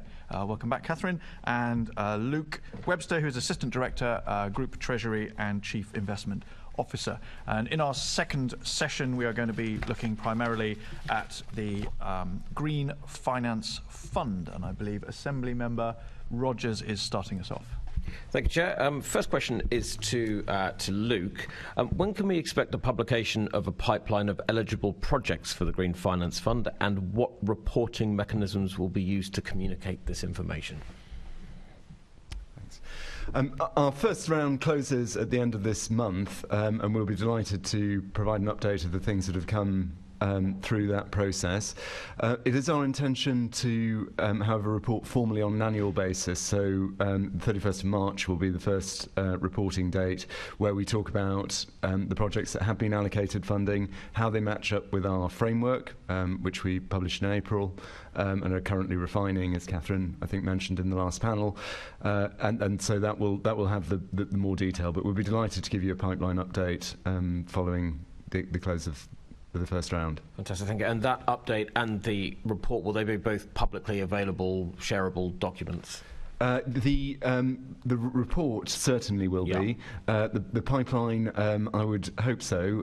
There may be some issues of commercial confidentiality there, so I wouldn't want to commit to that right now. No worries at all. Thank you very much. Next question to Enver. The initial funding for the Green Finance Fund will be from the GLA's cash resources. What's the current level of these cash resources? What are they usually held for? We have, I mean, Luke monitors this every day, but we have about £2.5 billion of cash on any given day. And productively invested. Productively invested with good returns from my very able colleague over to my left, of which we are currently, I'm sure we'll come on to, until we go down the green bonds route, we are using £500 million of GLA's headroom in that cash flow. And what are the source of all those cash reserves? The business rates money, the council tax money, the reserves money, government grants. So while we allocate items to expenditure, the money is sitting in our investments, and whilst one bit of money goes out, it gets replenished by additional income that comes in. So it's the flows of the funds that come in, and I think we can come on to TfL in a bit, but some of that, the flows of that as well, the income through that. So it's a bit like, someone's normal current account. You get your money comes in, it gets spent, and then you get topped up with your salary. We're topping up that money through our usual activities of the GLA group. Thank you. And would you say that there are sufficient cash resources for the Green Finance Fund, as well as the £500 million facility for TfL that you mentioned, and for the general management of risk across the GLA group? Yes, it's all in accordance with our treasury management strategy. Okay. And how exactly will the £500 million facility for TfL be used for the Green Finance programme? Well, that's different to the £500 million for the Green Finance Fund. So there's two distinct. Then I'm sure Luke can come in if required. The £500 million is a borrowing facility that we use for the Green Finance Fund. Is used towards some of the items that already we've picked up in the climate budgeting and additional bids that are coming in on the 29th of September. Separately, there's £500 million comfort for TfL, a cushion that if they needed it, which so far they haven't, if they needed it, it would be there for them, and we'd look at how we support them. But the two are two separate 500 millions. It's just a coincidence that the amount is the same. Thank you. I think my colleagues have some follow-ups, but that's all from me. Thank you, Chair. Thank you, Assembly Member Rogers. Assembly Member Pigeon. Yes, I just wanted to pick up about pipeline of projects and what you're going to be looking at. I was looking at the data, looking at greenhouse gas emissions. The largest single source, I think it's about 37%, comes from domestic energy use. So given this, are you going to be putting a big focus on projects supporting reduction of those emissions through your green finance funding? I'm just thinking that's such a big area where you could have a huge impact. I can start on this, and maybe Catherine will want to come in as well. I mean, certainly we have been having some initial conversations about heat networks, which are probably the biggest way that we'll be able to have an impact on domestic consumption through the Green Finance Fund.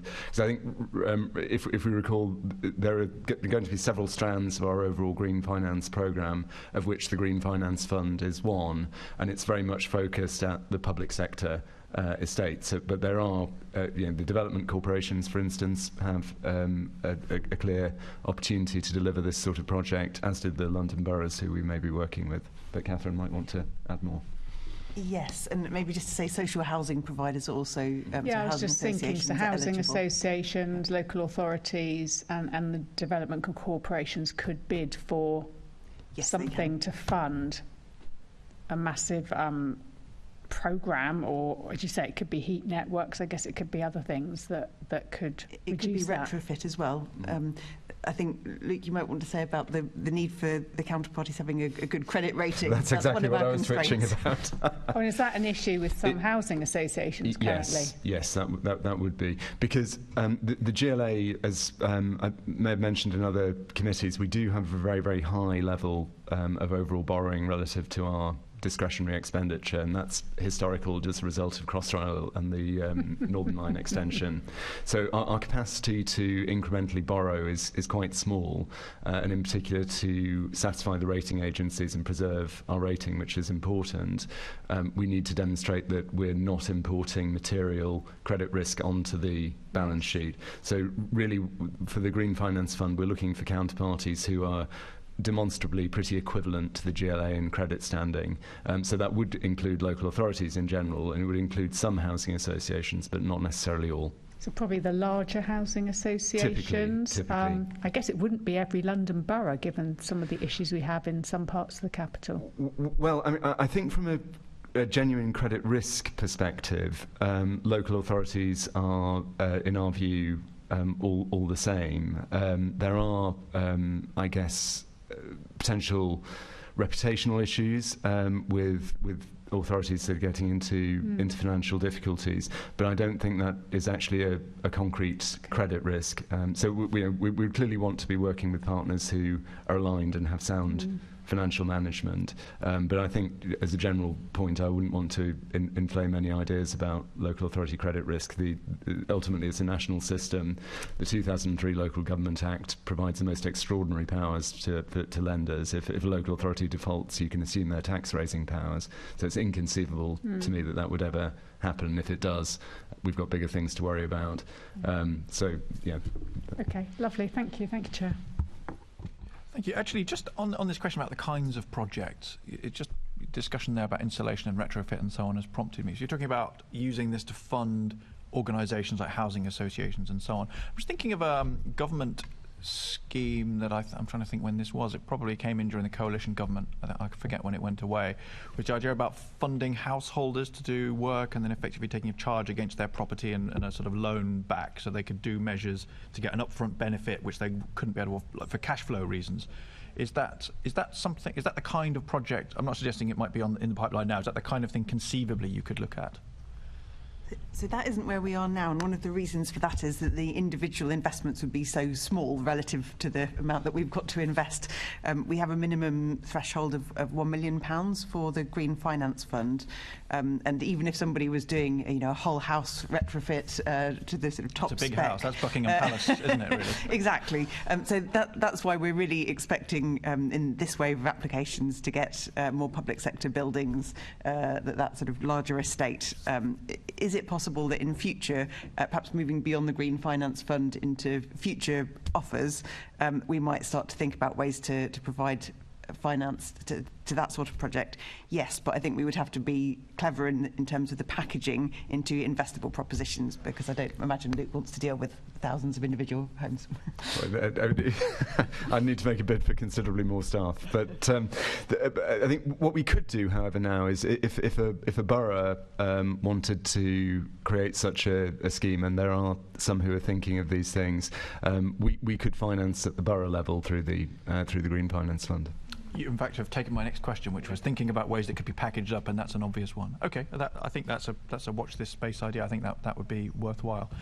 Okay, next question, I believe, is Assembly Member Harani. Thank you, Chair. So the first question I have is to Luke, and they are on the Green Finance Fund. So what are the assumptions that support the anticipated cost of funding the Green Finance Fund?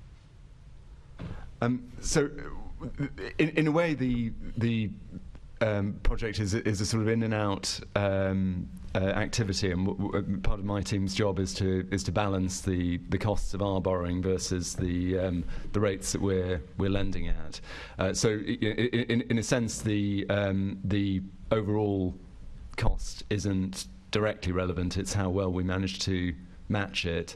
I'm confident that we will be able to do that. Unfortunately, I was hoping I would be able to disclose the counterparty. I can't, sadly, because there are still some contractual negotiations ongoing.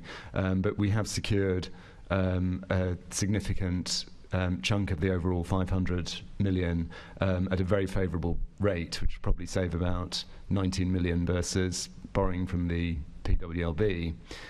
So that gives us a buffer to manage that risk before we start. On top of that, we have 75 million of the 90 million that was announced the year before last to potentially absorb mismatch risks, as well as provide direct subsidy for on lending. So I think we've got comfortable resources to manage this. Okay, and is the current funding in the budget sufficient to support loans of up to 25 years? Yes, I mean, again, it would depend on the level of subsidy being offered, but in principle, I'm sure that we have the capacity to have. I'd expect the programme to be well diversified, so we may make some loans that are 25 years, but certainly not all. And so, in terms of feedback you're getting at the moment, does it look likely that there is need for more demand to increase the fund, or less? Are you sort of fishing around for projects, or are you finding that there's relevant? Well, we want to be deluged so we can select the most impactful projects. We've allocated around 180 million so far of the 500, so I think that's a good start. But clearly, there's need for more demand, and what we're very much hoping is that this will become a rolling programme. So yeah, many of the more innovative projects take some time to get to the point where they actually need to draw down money at scale, and meanwhile we can do more immediate things. Okay, and what are the main financial risks associated with the scheme, and what strategies or measures are in place to mitigate those risks effectively? So as I said before, the actual credit risk component of this is very low because we're only lending to very, very safe counterparties and sort of other members of the group. So the real risks come from interest rates, and so it's really about how effectively my team do that liability matching exercise. I'm glad you touched on interest rates, because one of the issues I know we've been hearing about the green bond scheme sort of 1 year on from the mini budget when the market effectively broke. We're still feeling the effects of that. The rate of inflation we heard this week has gone down, but it's still a significantly higher level than we've experienced in decades, and those. Obviously, all those decisions had an impact on the interest rates and the high interest rates that we face today. How do you factor the risks arising from unexpected national policy decisions impacting the bond scheme further? I think the rises in interest rates are more challenging at the project level because obviously they make business cases much more challenging to deliver when the financing costs go up. In terms of the job that we're doing in managing the in and out of the money, the sort of underlying interest rate doesn't really matter. What's the important thing for our perspective is the spread, i.e. the amount that lenders are asking for on top of government borrowing rates to lend to us specifically. So unfortunately in the bond market that remains unfavourable, and there are lots of things that affect the spread that investors ask for. But as I said earlier, there are other deals that we've managed to pursue that have been very effective, and actually there is a window of opportunity while interest rates in absolute terms are quite high to really have difficult conversations about that spread and bring it down, because it's much easier to ask people to lend to you at 20 basis points cheaper when they're earning 6% than it is when they're earning 1.4. Thank you. And obviously earlier on we spoke a lot about net zero, obviously with the speaker from Oslo as well, and surprised it took this long to get to this thorny issue of yesterday's announcement of the government reining back on some of the 2030 commitments as well. You mentioned lenders and investors, but what do you anticipate the impact of that being on lenders and investors and their impact to finance and invest in this area? I don't think it would necessarily directly read through to what we're doing. So ultimately, lenders will be looking to engage with the GLA because they view it as a very attractive credit, and that's kind of regardless of what we're doing. The fact that we're allocating proceeds from this specifically to net zero projects is an enhancement, but the GLA is an attractive borrower under any circumstances. In essence, does that mean that it places us at an advantage as such? Because if there were lenders and investors looking at national schemes, given the volatility of sort of overnight decision making, does that make the GLA a more attractive proposition to invest? Well, I think certainly we, and Catherine might want to add to this. I mean, certainly we can offer stability of intent in this regard. So for those investors who are very focused on those outcomes alongside the financial characteristics of the investment, perhaps, although obviously that depends on the successive administrations. But yeah, I think it's clear that most of the projects that are coming through our pipeline in this case have attractive financial characteristics in themselves, so they deliver savings. So regardless of what the national policy framework is, public bodies are always under pressure to save money, and so if we can deliver that, then I don't see any necessary interruption to the programme. And I know, so obviously one of the things that Catherine mentioned was about the heating of homes. And one of the announcements specifically yesterday was about the transition from gas boilers to heat pumps being pushed back further. Again, so do you see this as an opportunity to say, actually in London, we're still maintaining that 2030 target and have our specific scheme available to pitch or market? You already spoke about the local authorities and the work that can be done maybe with micro projects if they're done at a local authority level. So is there scope to maybe enhance that further? And I note the phrase that you used, Luke, in terms of stability of intent, and is there now an advantage of marketing that to the sector? So I think, as Luke says, we're not expecting this scheme to be affected. The Mayor has been quite forthright in his views on yesterday's announcement, and has said he thinks it will be bad for investment in the UK generally. But what businesses are looking for, I think, is policy certainty, that businesses will adapt, they'll profit if they know what the rules are going to be. And the Mayor is offering that for London. His net zero 2030 target is unchanged.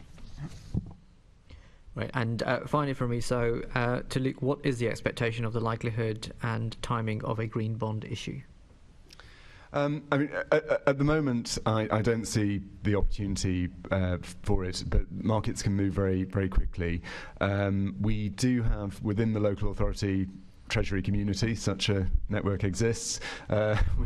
We have been talking only this week about a kind of concerted programme of sector-wide education to explain to investors the particular strengths of local government credit. You've seen, of course, in the news a number of high-profile issues of what we call Section 114 notices. I think that has perhaps dented some confidence in local authority lending.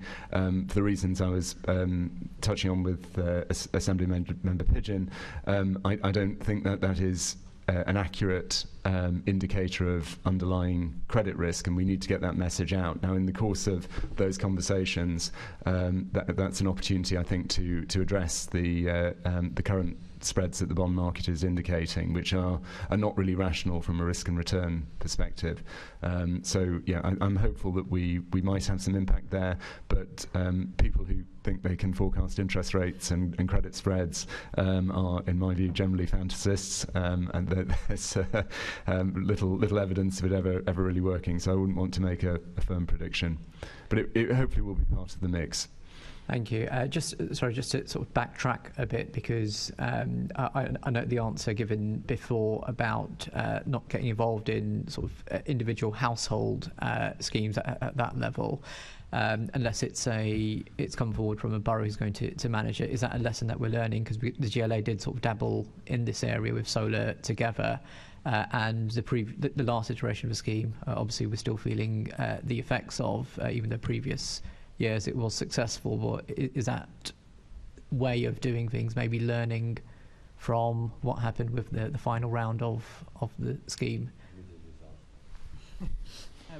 We're still resolving the issues with solar together, phase 4 and 5, and I think until that's happened, our appetite for entering into another such contract is probably limited. Never say never. Great, but my question was slightly different though. So it's more to do with the approach on this, on the bonds issue and green financing. So because there was an answer that Luke gave which alluded to not getting involved in individual household schemes, but looking at more housing associations and sort of councils and local authorities and public buildings. So is that sort of trying to mitigate or alleviate maybe what happened with the Solar Together scheme, where it was pretty much hands off and all sort of all went through I Choose, a sort of third party entity? Well, I think there's a difference between a housing association and a borough and a commercial platform like that. So I think, with a strong track record of managing social housing stock, that's a very different proposition as a counterparty to interact with. So yeah, we wouldn't be using, I think, commercial platforms for anything that's in receipt of the green finance proceeds. The Green Finance Fund proceeds. But in terms of or connection with individuals, one opportunity again that the high interest rate environment provides, it's not a great time to be a borrower, but given that we will have to do some borrowing at this time, those rates are potentially very attractive for individual savers. So one thing that we might look at, which we previously discounted because it didn't really make sense on a cost-benefit analysis, but actually offering retail bonds, so the chance for Londoners to invest as part of this programme might be something that we could explore. Thank you, Assembly Member Harani. We know London is a city of many diverse communities, but the net zero treasury community is a new one, so we welcome them to our great city. Assembly Member Devenish had a question. Just before that, though, I just wanted to, if I may, sort of circle back a bit to the initial question we had on this session about the sort of pipeline of projects and things. And just thinking about the mechanism, I like to think about how a theory turns into an actual mechanism and the incentives it creates. If the mechanism for the Green Finance Fund is effectively put some money to one side so that if somebody wants to fund a project, we subsidise the interest rate so it's a couple of points lower than it would have been. So from the point of view, I realise this isn't your point of view, but from the point of view of people thinking about projects, what sort of impact does that have? Are we seeing people thinking about how they can either bid for different projects, adapt the projects they were thinking of doing anyway in order to qualify for the criteria? Is that a sort of an impact that we're seeing of this in practice? It's a bit early to say, but I very much hope so. That's the point of it, and also, I mean, I think there's a value proposition here that is beyond just outright subsidy, because we're aggregating this. The deal that I was alluding to earlier is not one that most of the individual recipients could do unilaterally. So that the scale that we have provides a level of value on top of the subsidy there. So that does mean that we can potentially on-lend from the Green Finance Fund at materially better rates than a borough would be able to access generally, say, and certainly a housing association. So that gives us an advantage, and I think it would be, if I was on the other side, the differential is big enough to justify doing some extra work and think about potentially tweaking a project so that it does comply with the framework. Do you know, sorry, Catherine, I saw you indicate. Yeah. Perhaps just to say something on behaviour, I think this links up with what we were talking about in the previous session about the public bodies having their net zero pathways to 2030 based on the Mayor's expressed intention. If previously they didn't have that requirement to get to net zero by 2030, they might be thinking each year, we'll do half a dozen climate projects, we'll go and knock on Enver's door and ask for some funding from the GLA, or we'll go to central government and ask for grant funding. And now we're saying, right, you have to write a list of all of the projects you need to do to get to net zero 2030. They write them down. Enver can't possibly fund them. Central government can't possibly fund them all. They have to think differently. And one of the changes I think that makes is that they're separating out what could have some payback and being a bit more rigorous about that, and not just searching for free money. And then they're going for the grants for the things that just don't have a payback and which are harder to do. That's quite a pleasing answer, actually, because I'm not to sit here and sound like a cynical morning, but I'm conscious that sometimes boroughs do grant farm and they decide that their priority is the thing that there's currently some money around to fund. So if we're skewing what money is available to do, then that skews what they suddenly decide they're interested in. That's quite positive. Assemblymember Devenish. Well, Chair, I've always thought you were one of the least cynical Assembly members, actually, but there's a high bar there, I guess. And I have to say, after A.M. Harani's wonderful understatement, if there's ever a Labour government, which I hope there won't be, and Rachel Reeves blows up the economy, he should definitely be part of the team to downplay it. And I'm also going to say that please read... No, absolutely. Please read Ian Martin's article in the Times today, which he says, at last we're hearing some honesty on net zero, because the Prime Minister's speech yesterday was excellent. But now I'll ask a question. Have you heard any feedback from the Mayor's New York visit? Because it wasn't just politicians. Actually, I understand he was the only politician virtually there. It was people that actually do useful things in the net zero world. So I wondered if there was any feedback that would help in giving clarity to any of the questions we've just answered, or will we be able to provide a note if there was anything practical in how the green financing is evolving? Thank you. I'm afraid that my focus in the last day has been more on national policy and a bit less on New York, although we've been providing the Mayor, of course, with updates on the Prime Minister's announcements and what we think that might mean for London, and he's gone on the public record giving his interpretation of that. So I haven't followed conversations about green finance in particular. I'm sure there have been many. I noticed the UN Secretary-General, I think, saying that humanity was opening the gates of hell with its inattention to climate action. So that was quite a striking political statement yesterday. Seriously, do you think there'll be anything there from a more working level, senior working level people like you guys around the world, anything you'll be able to grasp that will be useful for your work rather than the UN Secretary General and Sadiq Khan? I'm happy to follow up I can write and say what we took away from green finance at the New York Climate Action Week. I think, as you can see from Enver's interactions with Oslo, those kind of technical and official level networks and discussions are live and continuous, so they're not necessarily affected by the showpiece events. Okay, well, we're all delighted to hear about an English mayor in New York. I think there's a song about that. Oh, no. And on that groan, I have no further indications on panel 2. So that concludes our questions on the Green Finance Fund. I don't think it was the worst joke. I'm sure there have been worse jokes. Opinions divided on the merits of the joke. So we're going to wind up the panel on Green Finance Fund. We'll take a short adjournment, this time of just 5 minutes, while we prepare our third panel on the budget monitoring. So if I can thank our 3 guests, a couple of whom are making a further reappearance on our third panel, we will adjourn for 5 minutes while we convene the third panel. Thank you very much.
We now resume with our microphones on the third and final panel of this morning's Budget and Performance Committee. I'd like to welcome our third panel of guests with perennial guest this morning, Enver. Good morning again, Enver. And we are joined also by David Bellamy, who is the Mayor's Chief of Staff. Good morning, David. Good afternoon. Oh, good afternoon. We're very sharp. Very sharp. Well done. Because I knew I was going to get it wrong, I've been thinking very hard to make sure I said that right. So it wasn't an attempt to entrap you, David, I can promise. So we have just a couple of questions this afternoon about the Mayor's 2024-25 budget guidance. So if I could start with you, Enver.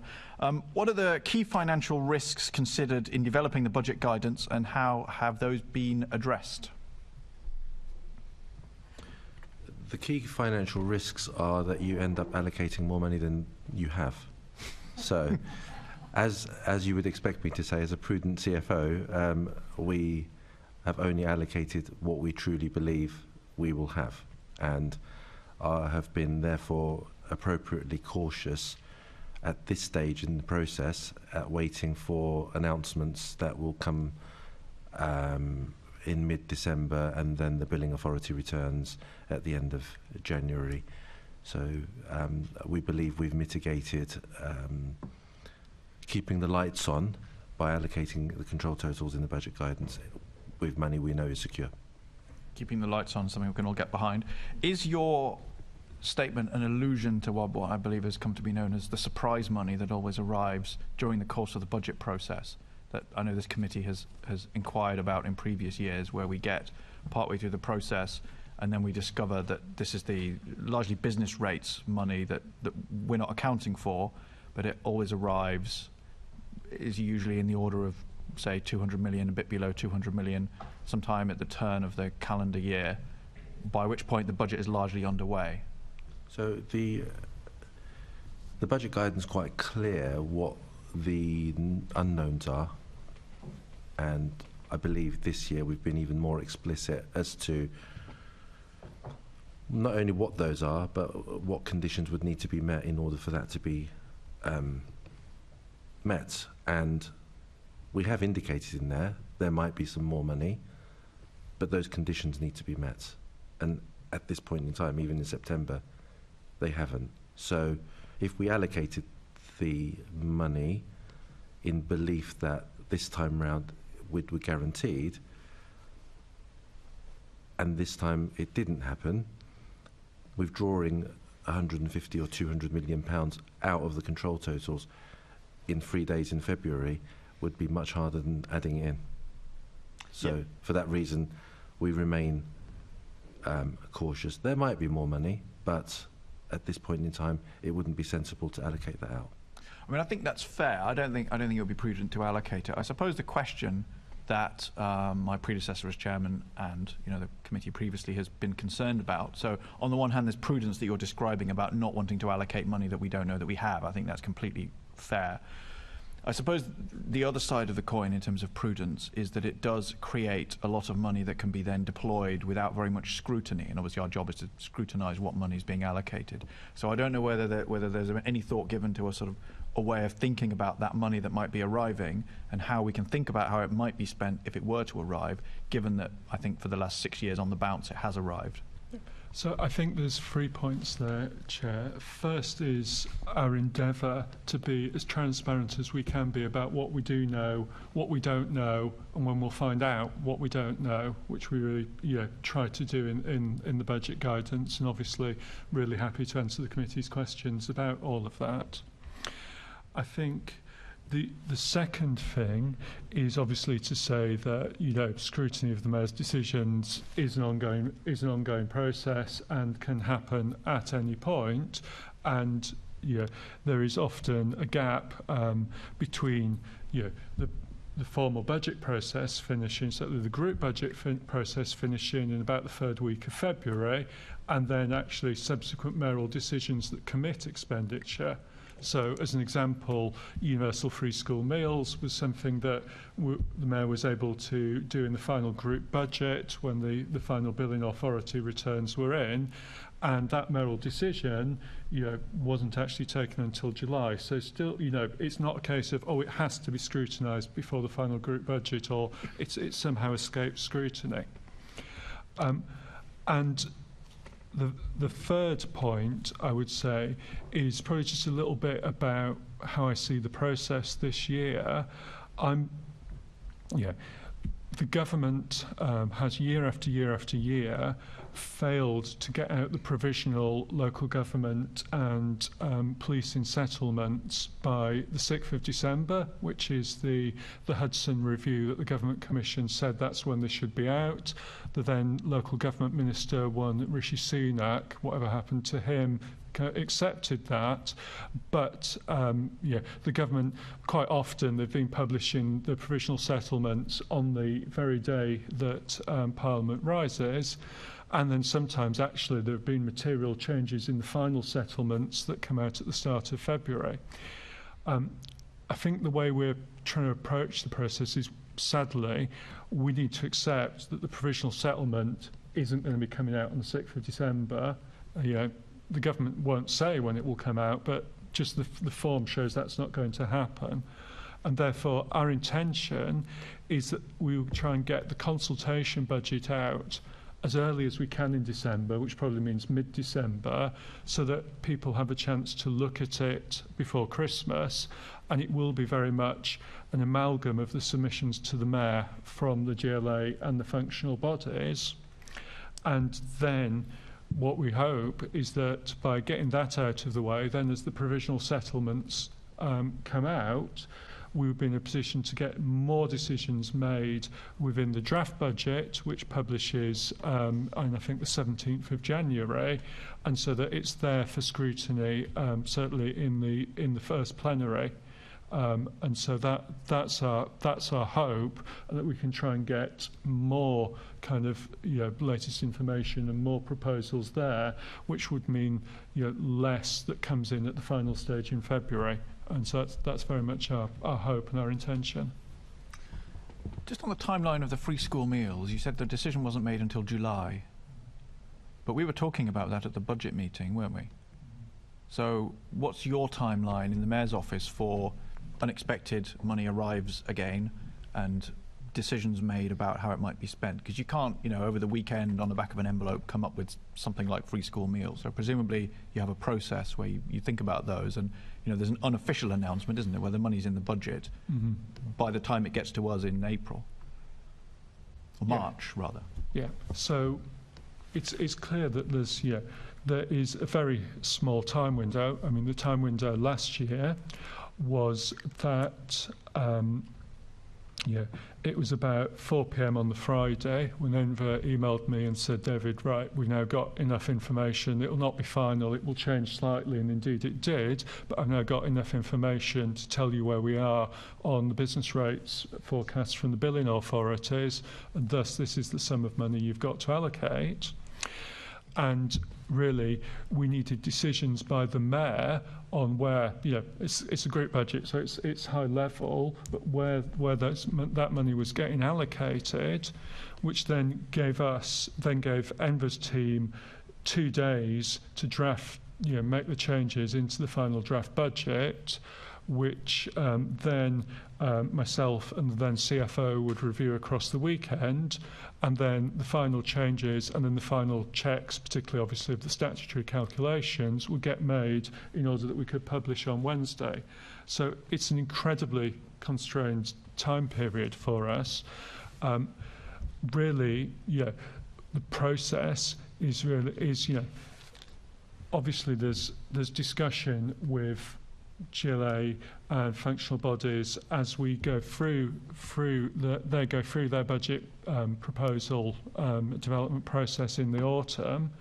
But then it's only really kind of after we've got through that, we see what comes out of the consultation, the discussions with the Assembly, and really, we're starting to build a list of things that are our candidates, which then, based on the quantity of money available, I'm able to speak to the Mayor and say, look, here are some options for you, and what would you like us to look at? And then come back to him with a final proposal for his sign-off or amendment as he sees fit.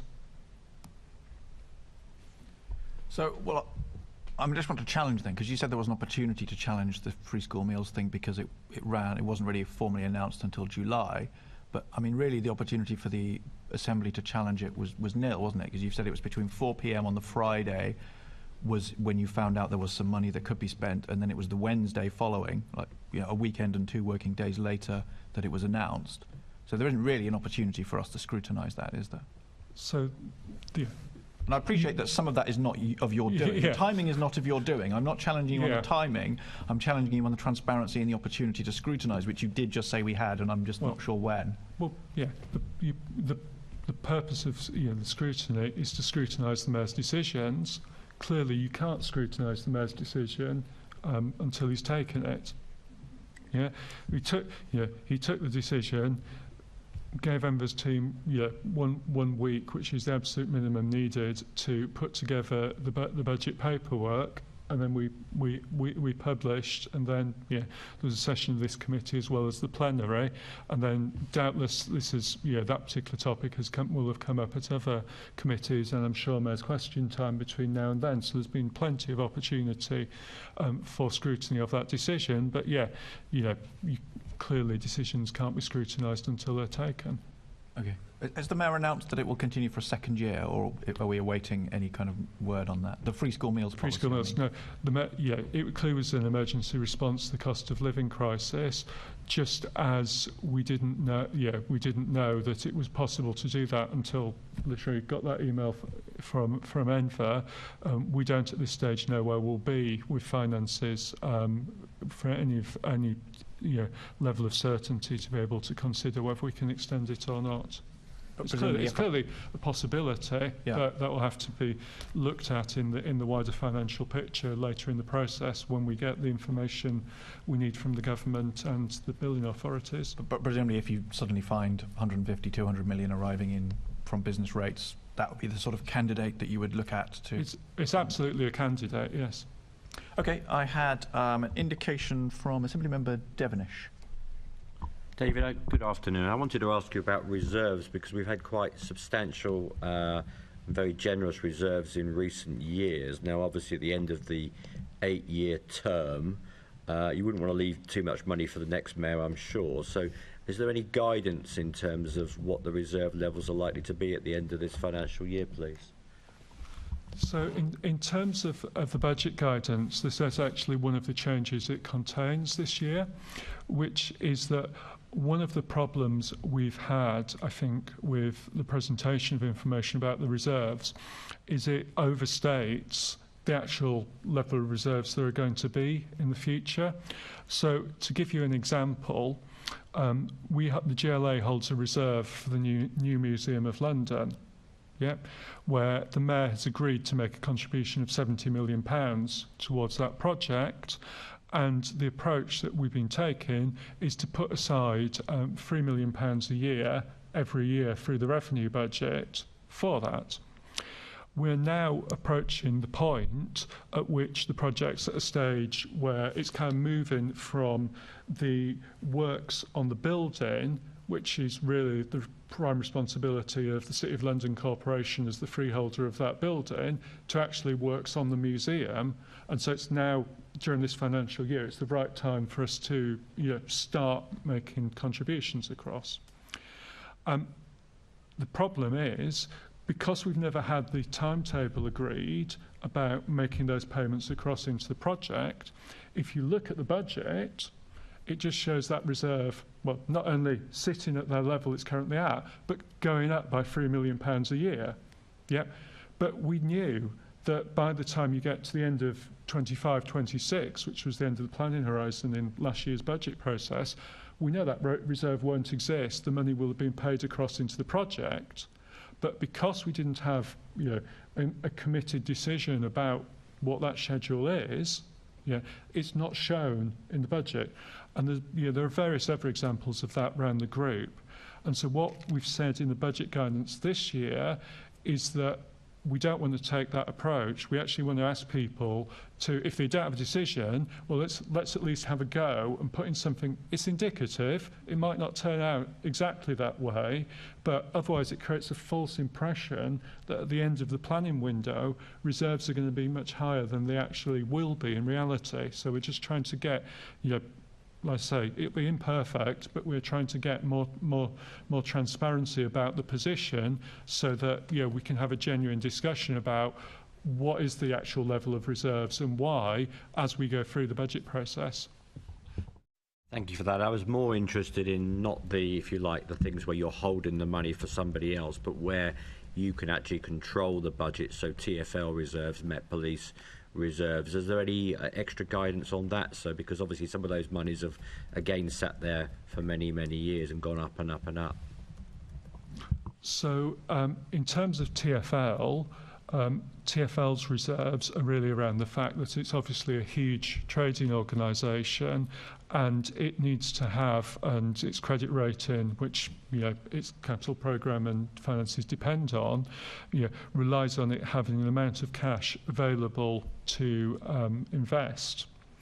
And obviously there's been a lot of scrutiny of TfL finances in recent years, not least by the government, who have had to, given the falls in passenger revenue during the pandemic, have provided additional funding, and so they've looked very closely and accepted that it is necessary for TfL to hold those cash balances as such a large trading business.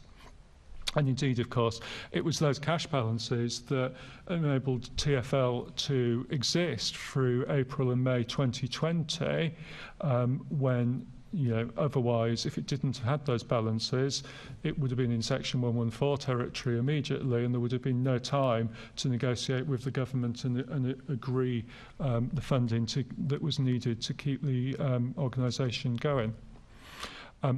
And in terms of the Met, I think it's fair to say that there is a good look, a very hard look under the new commissioner going on at their reserves as part of this budget process. I think MOPAC would certainly say if they're sat here. I think this committee will have said at times. I think there's agreement.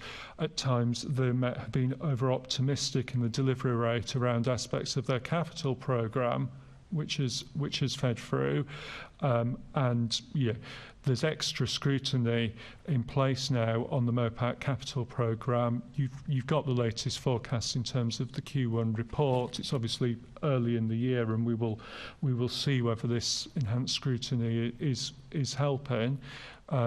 But I think you'll probably see a different position in terms of Met reserves in their budget when that is submitted to the Mayor and yourselves at the end of November. Thanks. Actually, on the Met the Met Capital programme, that was something that we were asking them about when they were here, and they were promising to do much better. So we were all hoping to see that does happen. I've got a question from Assemblymember Pigeon. Yeah, I just wanted to pick up on the discussion you were having about if there's additional money and the projects, and you talked us through the process. But you said that basically in the autumn there's a development process for candidates, and a list of candidates. I think you described it as projects that you would then take to the Mayor and say, what do you want more work on? Is there a possibility we can see that long list, understanding the Mayor hasn't chosen any, so that we can get an idea, so that we might ask some questions about, how things are going to be financed, the long-term nature of things, or whatever. We can actually ask that at an earlier stage as we have all our budget meetings, rather than the quick turnaround over that weekend. And I don't envy you all with the ridiculous timescales you have to work, but suddenly presenting something which comes out of nowhere for all of us, and then we have to ask questions. And yes, the additional meeting I found really helpful just before the formal plenary on the budget, because we were able to try and delve into that. Of course, asking difficult questions at that time, we were accused of not supporting a policy, when actually we're trying to do is scrutiny to understand how you've calculated it, how a policy is going to go into the future. But Could you look at whether that is an option, so that we can try to get in some early scrutiny and question to understand the finances, how it's going to work in the future? So I think possibly you read back there what I said in a way that wasn't quite what I thought I said. We get through the process in terms of the submissions, and it's only really when we've got those submissions that we're able to say, well, actually, what's not in it, and then it's a case of thinking further. And I have to be, obviously there are some things that we might know about, but I have to be honest and say there isn't a great deal of time, because the budget process is both in terms of the actual 3 stages of producing the group budget, and in terms of rightly the scrutiny process through it. There isn't a huge window in which we can kind of sit down and say, right, okay, well, what are all our ideas? Let's get a nice list, let's start working through them. That has to happen in a bit more of an agile way as timing allows. So there probably isn't a list, and I think we've been asked this before, and I've said this before to the committee, that there isn't a list as such to share, but I certainly think it's worth a conversation when we're here at the start of January with the Mayor in terms of where we are and what the thinking is. So I just think it's at an earlier stage, and I get it could well be. I mean, I'm thinking our January meetings to have an idea, and we're also looking at, I don't know, this energy scheme here, and something for children here, and this transport thing here. If additional funding comes in, to at least allow us to ask some questions about that would just feel more transparent. I understand there's also, you want to surprise us, you've got one announcement, I get all that, but equally, it's us trying to get ahead of the game to at least have asked some questions about something. I mean, the school meals policy obviously had a huge impact on the boroughs. I mean, my inbox was full phone of messages from MPs, from councillors saying, how's this going to work? What about this? We've got this coming from a head teacher. Can you help? Actually, if we'd had a little more notice, been able to ask some of those questions and got some clarity, would have been helpful. Yeah, but of course, if you'd have sat here and asked those questions, say we're at that point, well, then immediately, obviously, you get the questions earlier, because people then think, oh, the Mayor's doing this. I think that, for me, and this is probably a broader discussion than for this meeting, that there's a role here about the Assembly's other committees in terms of really being able to, think and input in about, what the big priorities are and what the next thing should be. And as we touched on in a meeting we had earlier in the week, Assembly member, there's some thinking going on about the GLA's governance and performance management that I think will support that sort of approach. So I think we've got a direction of travel that will be helpful with that.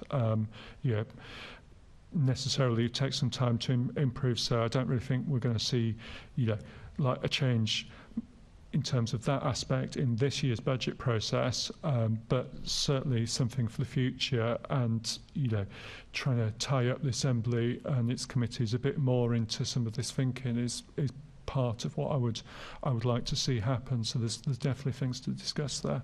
Okay, thanks, Enver. I think you indicated. Did you want to come in?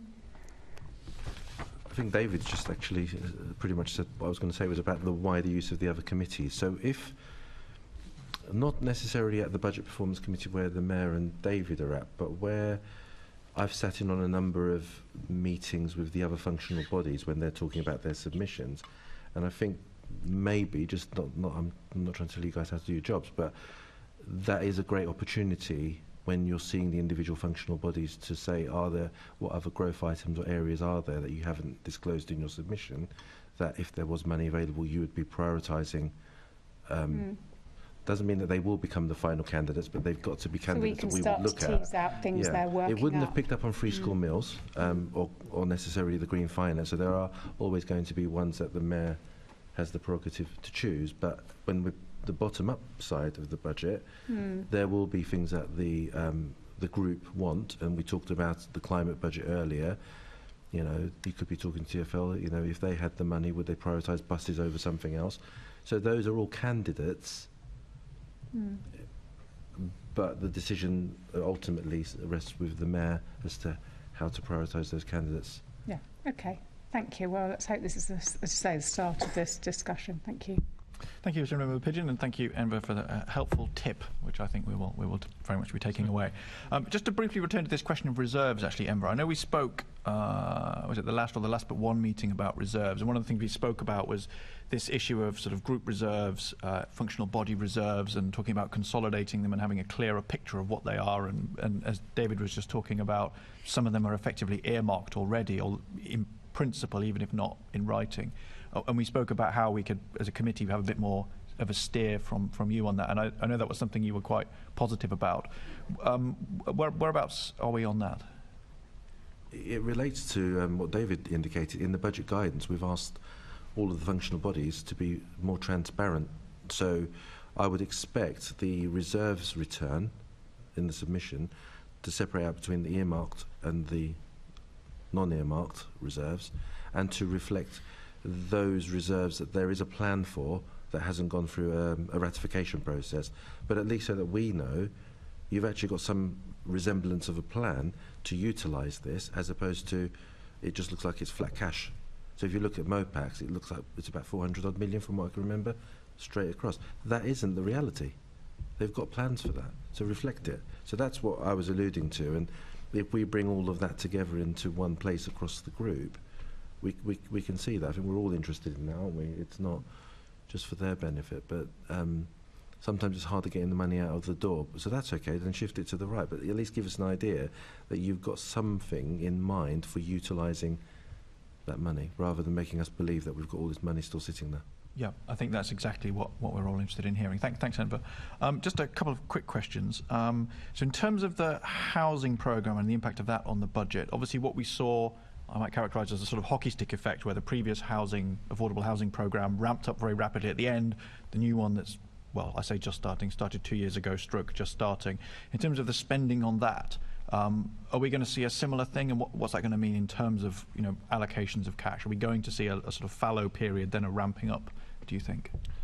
I mean, I don't think either of us would class ourselves as experts on the terms of the the deal with the government, the affordable housing programme.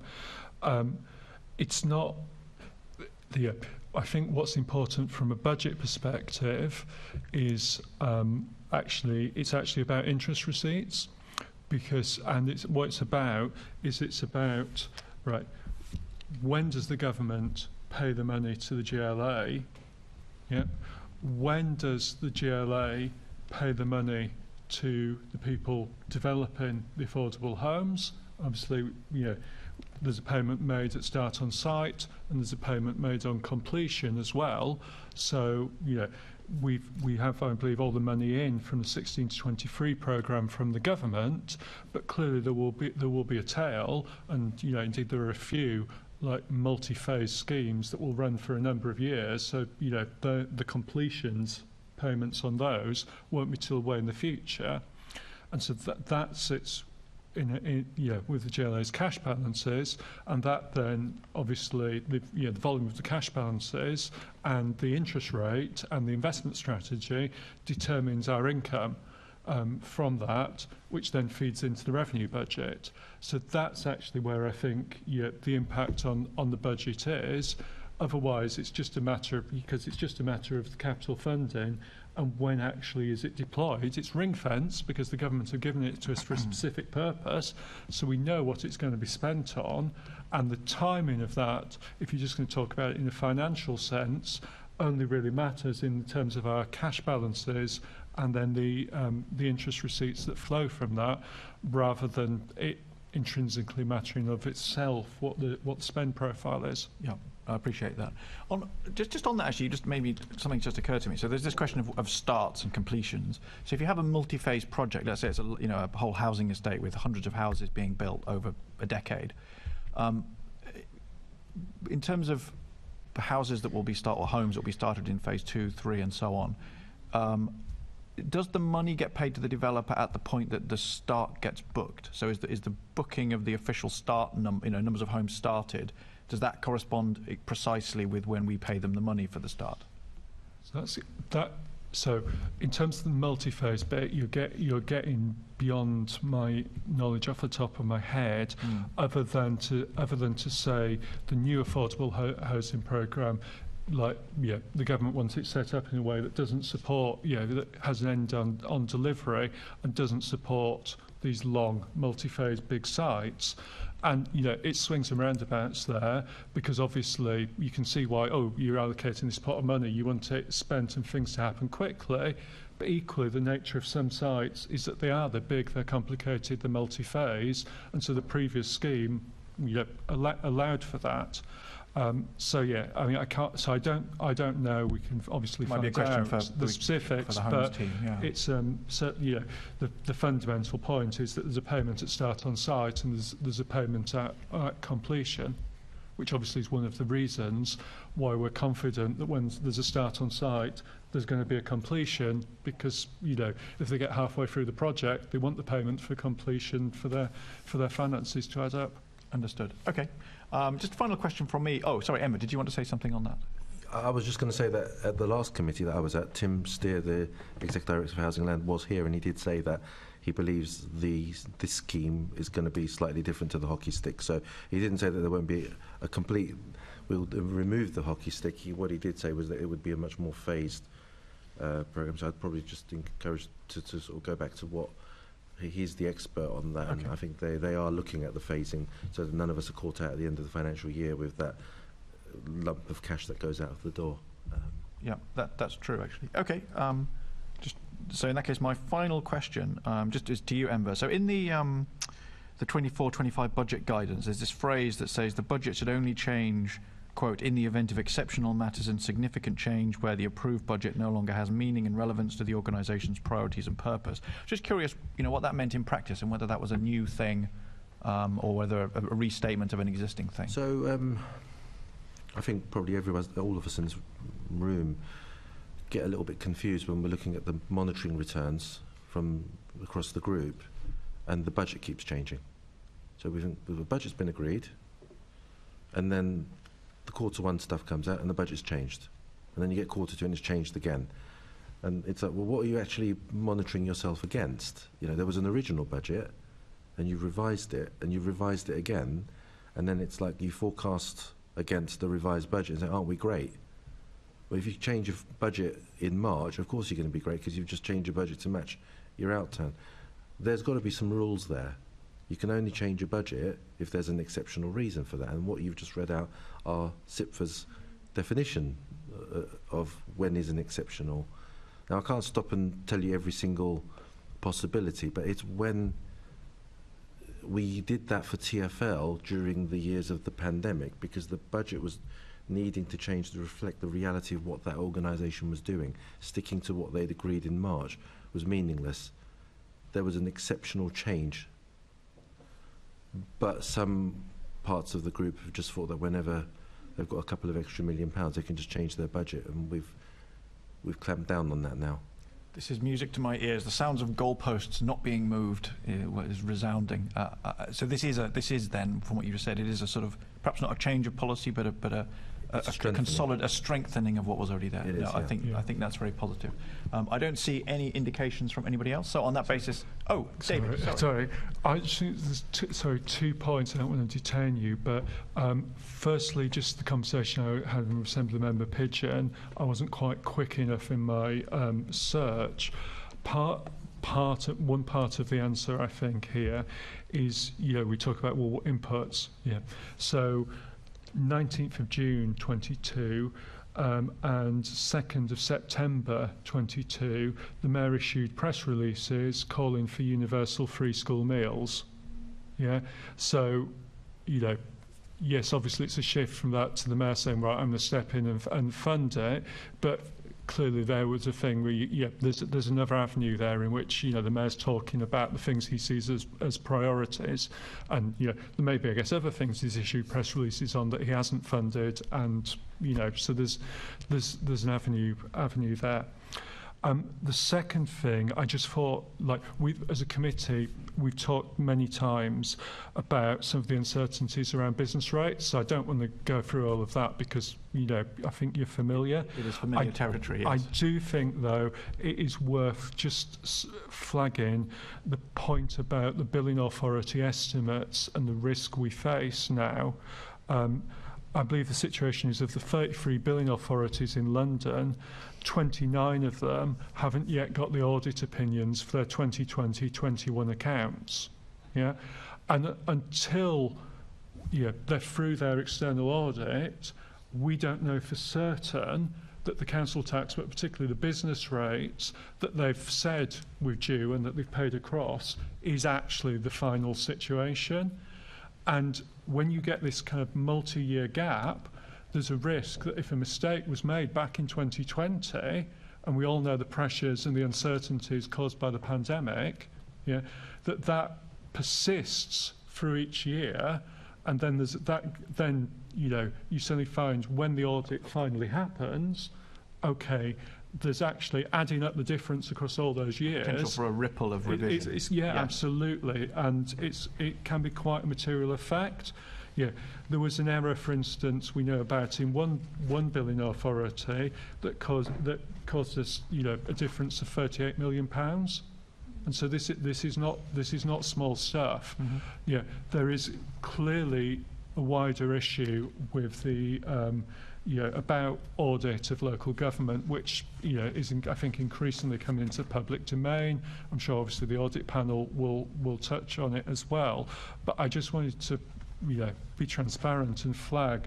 We have a provision because we've got this concern, but this is just an extra risk and uncertainty that we face. Yes. And and it's the multi-year nature of it that I think is particularly concerning. Yes, no, I think that's well understood. I suppose the question we have is about how we then deal with that uncertainty. There are lots of uncertainties and completely outside of our control, the known unknowns, as it were. I don't see any further indications, so I would like to thank Enver in particular, and David as well, who's been with us all morning and part of the afternoon, and David for our third panel. Thank you very much. That ends our questions on this topic. You are free to go on and get on with your day. Thank you very much.